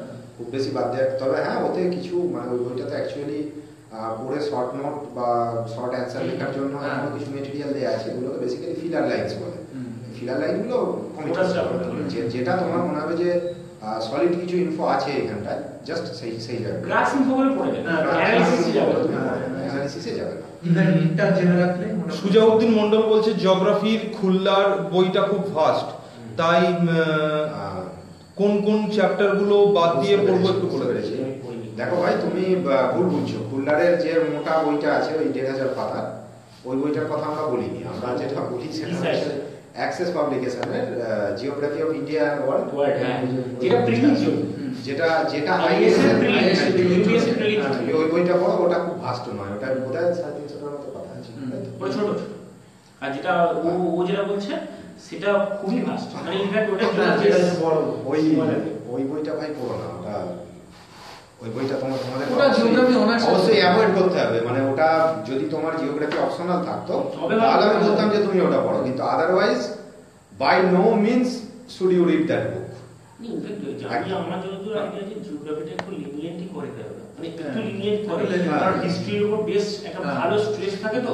ইনফ্যাক্ট এই বছর বা তার আগের বছর 3 বছরের কোশ্চেন দেখলে তোমরা বুঝতে পারবে তুমি কিন্তু 15 এ একটু জিওগ্রাফিটা মানে একটু অ্যানালিটিক্যাল ছিল। হ্যাঁ, কিন্তু জিওগ্রাফিটা আমি তোমাকে বলছি যে কোশ্চেনগুলো দিয়েছিল না সুগারকে ফুয়ারকে, ওটা ম্যাক বুক থেকে দিয়েছিল জিওগ্রাফি একদম সোজা। ওটা এর আগে আইএস এ 2013 সালে হ্যাঁ, ওটা তো পড়েছি। ওখান থেকে টোটাল দুটো কোশ্চেন হ্যাঁ। করেছিল এবং ওখানে ক্রাক্স হচ্ছে হ্যাঁ। যে আমাদের নর্থ ইন্ডিয়া বিশেষ করে উত্তর হ্যাঁ। প্রদেশে চিনি উৎপাদনটা এখন আপাতত সবচেয়ে বেশি হয়। হুম। তো শিফট চিনি উৎপাদন কেন্দ্রগুলোকে কি নর্থ ইন্ডিয়া থেকে সাউথ ইন্ডিয়া শিফট করে নিয়ে যাওয়ার ব্যাপার আছে। এইটার উপর মানে ওর ওই যে 3টে পয়েন্ট না, ওই তিনটে পয়েন্ট এক্স্যাক্টলি। এবং এটা এনসিইআরটি 9-10 এর বইটা দেয়া হ্যাঁ, এটা দেয়া আছে। ক্লাস 9 এর বইটা দেয়া ওই দু একটা তিনটে point কোশ্চেন দেয়া আছে। বললাম তো, ওই দু একটা কোশ্চেন অ্যানালিটিক্যাল। দু একটা অ্যানালিটিক্যাল কোশ্চেনের জন্য অত বড় বই পড়া খুললেটা খুবই একদম না। ওই বইটি আমি সবাইকে বলছি ওই বইটা একদম পড়বে না। যেই রেকমেন্ড করুক I think he has gone mad. যদি কেউ ওই ফুলদারের মানে আমার একটা ব্যাপার আছে, আমরা তো ডব্লিউবিসিএস এর জন্য 1,500 পাতা বোধহয় পড়ি না। না, ওইটাই তো না। মানে 1,500 পাতা তাহলে কি করে পড়ব? অরিজিৎ চক্রবর্তী জিজ্ঞাসা করেছে জিওগ্রাফি থেকে কি কি পড়বো, সংক্ষেপে কিছু। যদি ক্রাক্স বলতে হয় তাহলে আমি বলবো যে রিভার কোনো মতে ছাড়বে না। আমার ডিজাস্টার হয়ে গেছিল 2016-তে, বেসিক্যালি সেটা আলাদা ব্যাপার। ফিজিওগ্রাফি কোনো চ্যাপ্টার ফিজিওগ্রাফি কোনো চ্যাপ্টার ছাড়বে না। দেখো এখানে তোমাদের আমি সিলেবাসের ব্রেকআপটা যদি বলি তাহলে সেটা হচ্ছে যে ইন্ডিয়ান জিওগ্রাফি আর ওয়েস্ট বেঙ্গল জিওগ্রাফি দুটো আলাদা আলাদা আছে। তা প্রথম হচ্ছে ইন্ডিয়ার ফিজিক্যাল জিওগ্রাফি। ইন্ডিয়ার ফিজিক্যাল জিওগ্রাফি থেকে কোন কোন পার্টগুলো পড়লে বেটার? আমি বলবো যে ইন্ডিয়া ফিজিক্যাল জিওগ্রাফিতে কিছু পড়ুক না পড়ুক চোখ বন্ধ করে রিভারের যা আছে সব পড়তে। কারণ রিভার অ্যানালিসিস কেউ করতে পারে তাহলে 7টা কোশ্চেন নরমালি 2016-তে প্রায় 12 থেকে 15টা কোশ্চেন। রিভার ফিজিওগ্রাফি আর যেটা সোয়াল রিভার মানে ওই মাউন্টেন ফর্ম করছে physiography, river physiography, soil, forest থেকে দু একটা ছোট্ট ছোট্ট কোশ্চেন দেয়। তো এই কোনটা ফরেস্টটা পড়ে গেলেই বেটার হবে। তাই মনে পড়ে খুব বড় ফরেস্টটা খুব একটা ফরেস্টটা ফরেস্টের উপর আমার কাছে কিছু ভালো মেটেরিয়াল আছে, আমি সেটা শেয়ার করব। আর ফরেস্টটা সায়েন্সের সঙ্গে মার্চ করে পড়া। হ্যাঁ, ফরেস্টের এনভায়রনমেন্টাল যে বায়োস চ্যাপ্টারটা এক্স্যাক্টলি বায়োসের সঙ্গে ওইটা।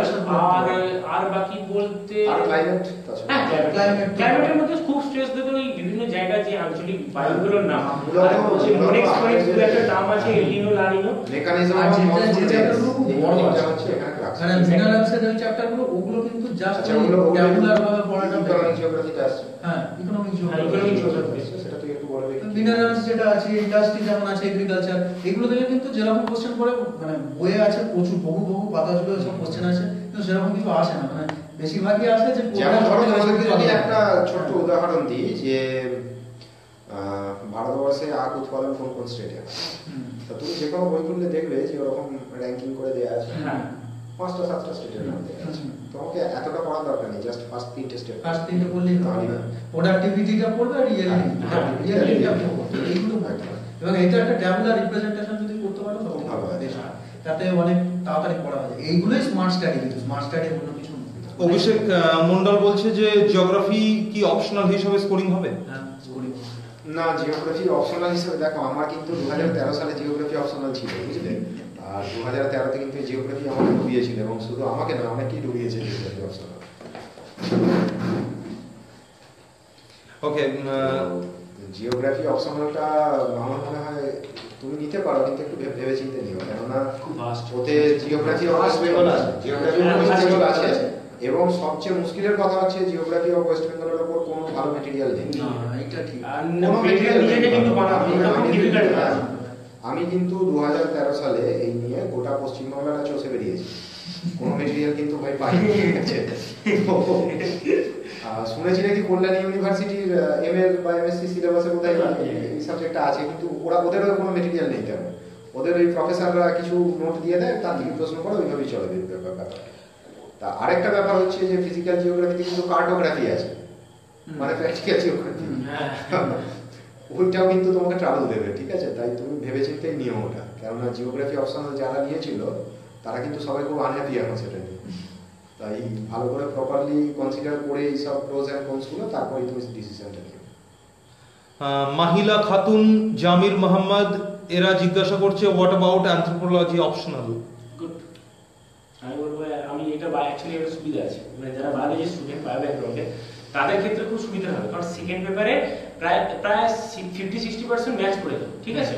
যেটুকু পড়তে হয় একই কথাটা সোশিওলজি ব্যাকগ্রাউন্ড থেকে যারা আসছে তাদের ক্ষেত্রে প্রয়োজন। আমি সোশিওলজিটা পড়ে বায়োলজি থেকে সেই মোটামুটি এটুকু জানি যে অ্যানথ্রোপোলজিটা মোটামুটি কিন্তু ভালো স্কোরিং সাবজেক্ট, মানে সায়েন্স ব্যাকগ্রাউন্ডের ছেলেদের জন্য অ্যানথ্রোপোলজিটা কিন্তু স্কোরিং সাবজেক্ট হিসেবে ধরা হয়। এবার সবেতেই যে প্রতি বছর 167-68 বা 80 উঠবে সেটা তো কোনো মানে নেই, তবে হ্যাঁ 50% মিলে যাওয়া মানে বা ব্যাকগ্রাউন্ড বা সোশিওলজি ব্যাকগ্রাউন্ডের সঙ্গে খুব ভালো। আর একটা সুবিধা হচ্ছে যে আমরা যখন মেনের জিওগ্রাফি পড়ি তখন বেশ কিছু এরিয়াকে মানে ছুঁয়ে হালকা হলে ওই সেটেলমেন্ট ওগুলো কিন্তু পড়তে হয় কিছু কিছু ক্ষেত্রে। সবাই হয়তো পড়ে না, যারা পড়ে না যারা পড়ে তারা হয়তো ওইখান থেকে কিছুটা পাবে। তো অ্যানথ্রোপোলজি ভালো। আর একটা সুবিধা আছে অ্যানথ্রোপোলজি যে যদি হেক্টিক কোশ্চেন দিতে, মানে ধরো হঠাৎ করে এমন একটা কোশ্চেন এলো যেটা তুমি এক্সপেক্ট করোনি, কিছু অন্তত লিখে আসতে পারবে। যেটা আমি কেন বলি সাবজেক্ট মানে এই জিওগ্রাফি বললে না, তুমি হিস্ট্রির একটা সুবিধা আছে। হিস্ট্রিটা হচ্ছে ছোটবেলা থেকে আমরা পড়ে আসি তো আমাদের মেমোরিতে অনেক কিছু থেকে যায়। বা আমার যেমন জুলজি, আমি যদি জুলজি অপশনাল নিয়েছি তো সেক্ষেত্রে কি হবে, সাবজেক্ট থেকে একটা কোর কিছু দিলে আমি পারবো না।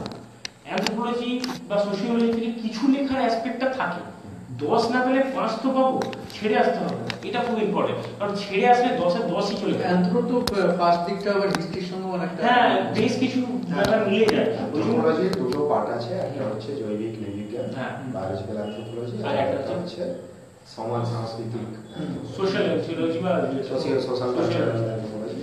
ওই সোশ্যাল কালচারাল অ্যানথ্রোপোলজিটার সাথে সোশিওলজি সাবজেক্টটা খুব মিল আছে। আর ফার্স্ট ইয়ার পেপারটাও যেমন বললাম বায়োলজি সাবজেক্টটা খুব মিল আছে।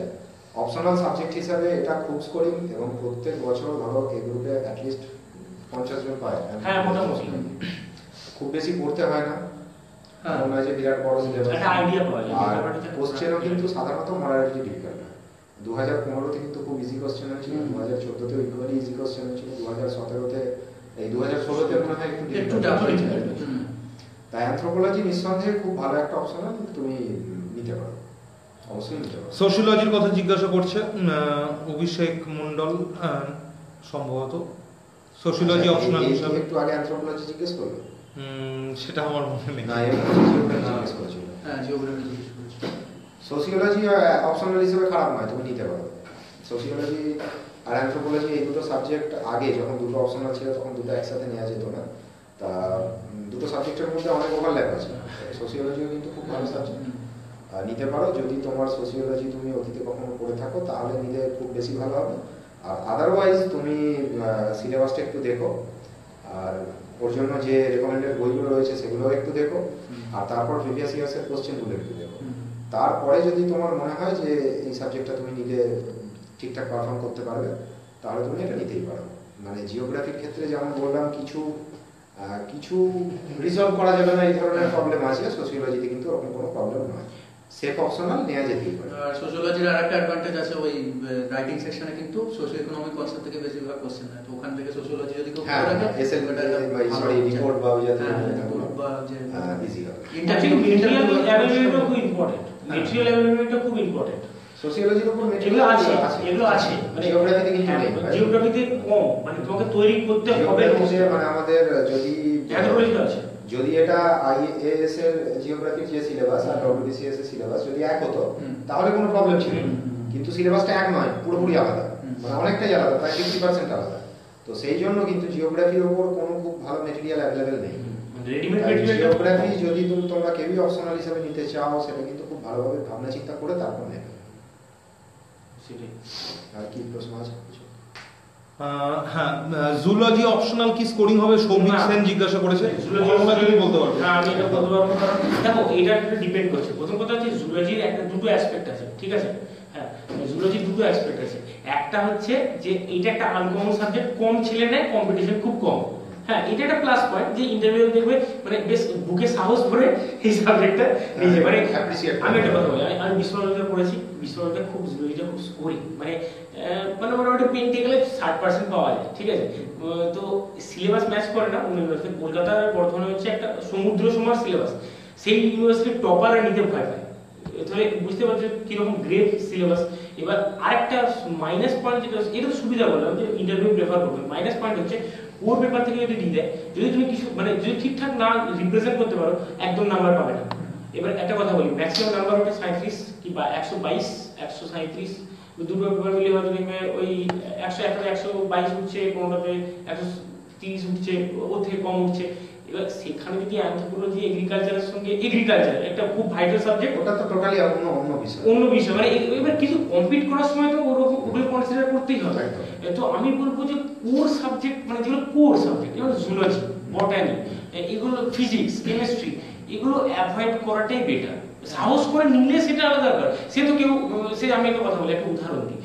আইএএস এর রচিত রাজ 2012 ব্যাচ, ও আইএ জুলজি নিয়ে 3rd হয়েছে আইএএস রেকর্ড, মানে রেকর্ড নাম্বার পেয়েছে। তারপর আর কেউ হয়নি। গ্যাম্বেল সবার ক্ষেত্রে খাটে না, বা সবার ক্ষেত্রে এফেক্টিভলি কাজ করে না। সো যেটা বেশি লোক সাকসেস পেয়েছে, বা যেটা মেটেরিয়াল অ্যাভেলেবল, জুলজির মেটেরিয়াল অ্যাভেলেবল না, কারণ আমি এখনো খুঁজে বেড়াচ্ছি। মানে কেন বলছি, কলেজের মেটেরিয়ালের সঙ্গে অপশনাল মেটেরিয়াল গুলি ফেলে চলবে না। কলেজে আমি অ্যালবার্টস পড়তাম, যে বইটা এরকম মোটা, সেটা থেকে আমি রিসার্চ অ্যানালিসিস রেসপেক্টে নিতাম। এখানে আমার লিখতে লিখতে একটা কোশ্চেন লিখলে আমার 3 ঘন্টা কমপ্লিট হয়, মানে এরকম ব্যাপার। সুতরাং আমি বলবো যে ভাই জুলজি নিও না, নিও না।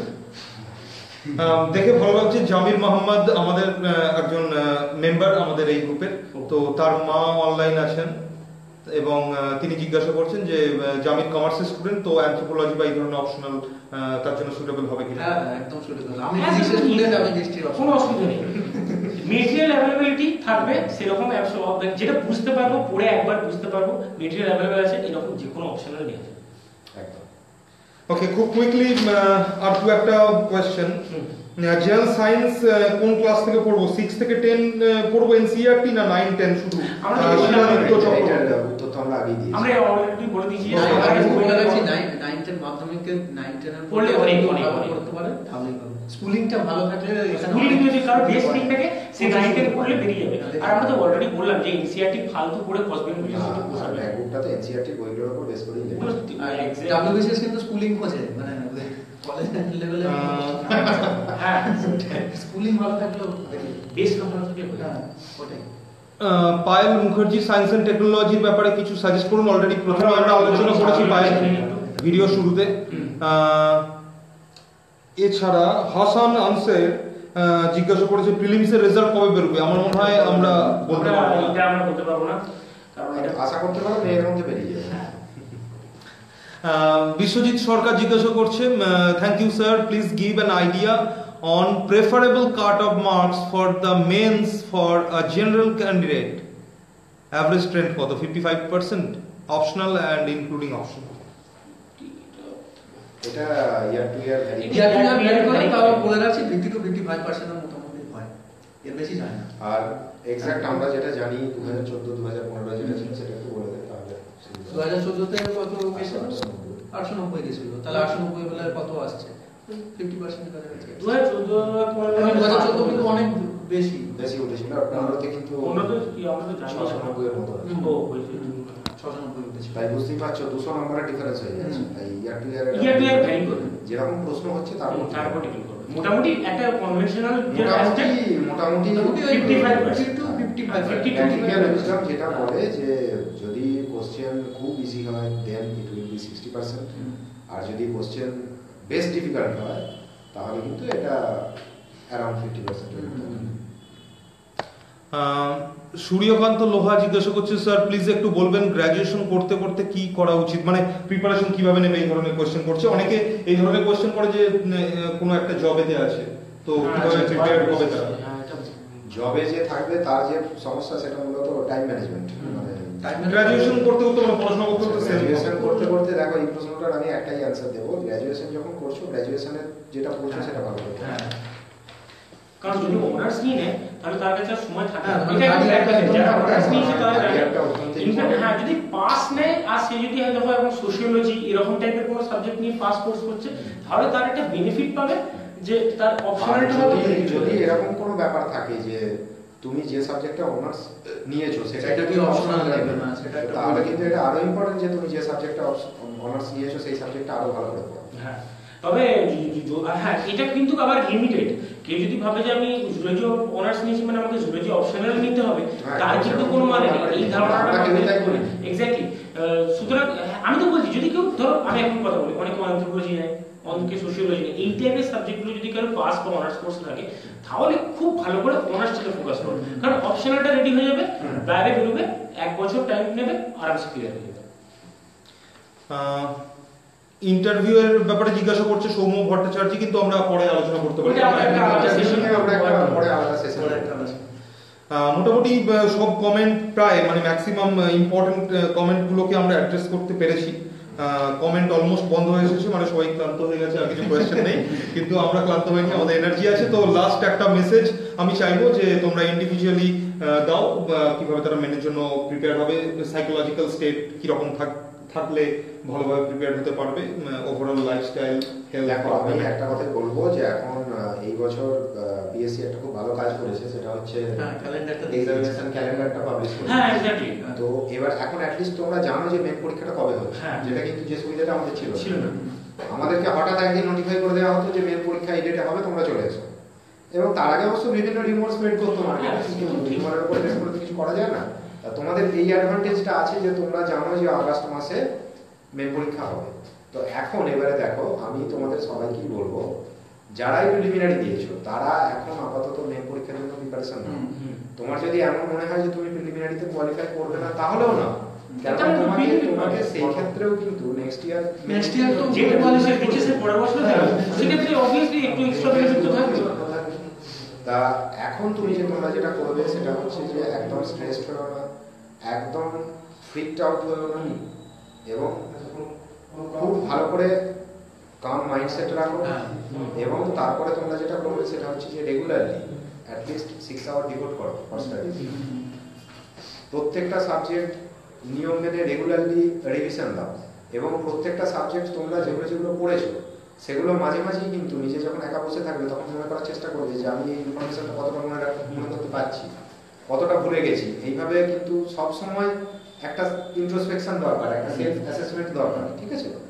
এবং এইভাবে কিন্তু সেলফ অ্যাসেসমেন্টের পর তোমাদের যদি মনে হয় যে এই জায়গাটায় আমার মনে হচ্ছে আমার কিছু উইকনেস আছে, সেটাকে ইমিডিয়েটলি কিন্তু আবার রিভাইজ দাও, অ্যান্সার রাইটিং প্র্যাকটিস করো। প্রিভিয়াস ইয়ার্সের কোশ্চেনগুলো অ্যান্সার রাইটিং এর জন্য বেস্ট। মক টেস্ট কিছু দিতে পারো, কিন্তু মক টেস্ট দেওয়ার জন্য যেমন অরিত্র প্রথমেই বলেছে যে তোমার একটা প্রি এক্সিস্টিং নলেজ বেস থাকতে হবে, তোমার প্রিপারেশন লেভেল যথেষ্ট ভালো থাকতে হবে, মানে অ্যাটলিস্ট 60% প্রিপারেশন হয়ে যাওয়ার পর মানে আমি বলবো অ্যাটলিস্ট 6 মান্থের একটা স্টাডি যাতে থাকে। মানে প্রথম দিন থেকে বিসিএস স্টার্ট করব বলে 10টা গ্রুপে অ্যাক্সেস করে নিলাম, দিয়ে আমি কোশ্চেন করব, লাভ তাৎক্ষণিক হবে, পরের দিন পরীক্ষাটা থাকলে কিন্তু লাভ হবে, কিন্তু লং টার্মে ওটা লাভ লং টার্ম কোনো বেনিফিট কিন্তু এর থেকে তোমরা পাবে না। তো এইগুলো করো, এবং যাই হোক না কেন প্রিলিমিনারিতে হয়তো অনেকেরই হবে না, কিন্তু সেটা সত্ত্বেও একটা পজিটিভ মাইন্ডসেট রাখো, প্রসেসটাই পরের বছরের জন্য খুব ভালো করে প্রিপারেশন নাও। এবং এই বছর প্রিলিমিনারিতে তোমাদের কেন হলো না সেই ব্যাপারটাকেও কিন্তু এবং আমি আরেকটা কথা সবসময় সবাইকে বলি যে আমি এই যে স্টেপগুলো বললাম, যে তোমরা ভালো করে পড়াশোনা করবে, প্রত্যেকদিন নিয়মিত রিভিশন দেবে, নিয়মিত অ্যান্সার রাইটিং প্র্যাকটিস করবে ফর বাংলা, ইংলিশ এবং অপশনাল জন্য তোমরা এগুলো করবে। এবারে ব্যাপারটা হচ্ছে যে আমরা যে প্ল্যানটা দিয়েছি এটাকে তোমরা তোমাদের নিজেদের চাহিদা মতো কিন্তু বা নিজেদের সুইটেবিলিটির বিচারে মডিফাই করে নিতে পারো। এইভাবে চালিয়ে যাও, আশা করি সব সাকসেসফুল হবে।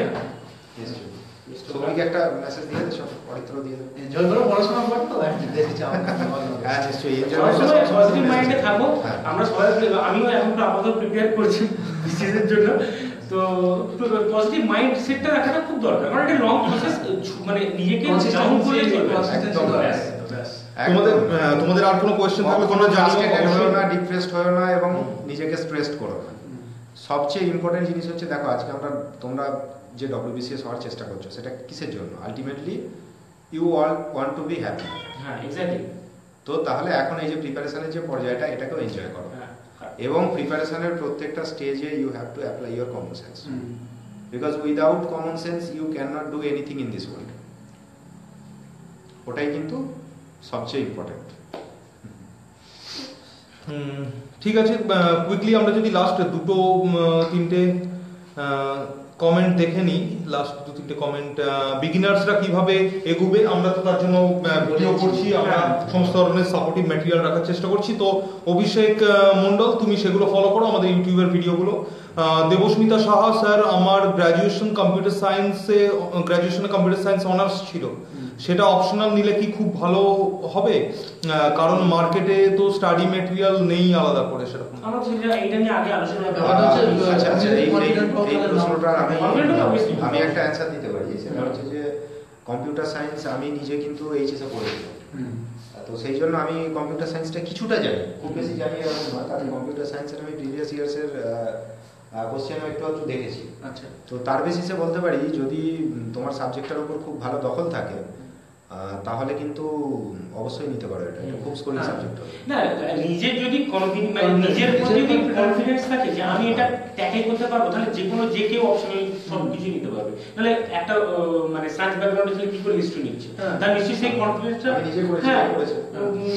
দাদারা করেছে। সো যেটা নিজের প্রতি কনফিডেন্স থাকা দরকার। আর আরেকটা কথা বলবো যে পড়াশোনাটা তো ঠিক আছে, এটা একটা লং, এখন বুঝতে হবে পড়াশোনা আমি ডেলি করছি, এটা একটা লং প্রসেস, হার জিত থাকবে।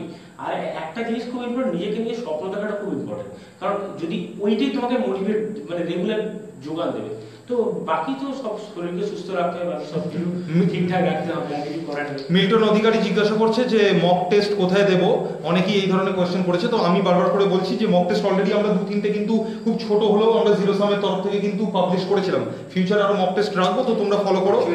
এবং এখানে আমাদের একটা ওয়েবসাইট আমরা চালু করতে চলেছি, এখন ওয়েবসাইটটা আন্ডার কনস্ট্রাকশন আছে, তারপর কিন্তু আমরা এখানে রেগুলারলি মক টেস্ট নেব না। এবং শুধু তাই নয়, আগে যে ঘটনাটা ঘটেছে বলে রাখি, যে লাস্ট যে 2-3টে মক টেস্ট নেওয়া হয়েছিল তার মধ্যে হিস্ট্রি কোয়েশ্চেন কন্ট্রিবিউট করেছিল অভিষেক, সায়েন্স বোধহয় সৌভিক, অরিত্র বোধহয় জিওগ্রাফি। তো মানে সবাই ছিল, একসাথেই আমরা করেছিলাম। তো তোমরা ওগুলো ফলো করার চেষ্টা করো।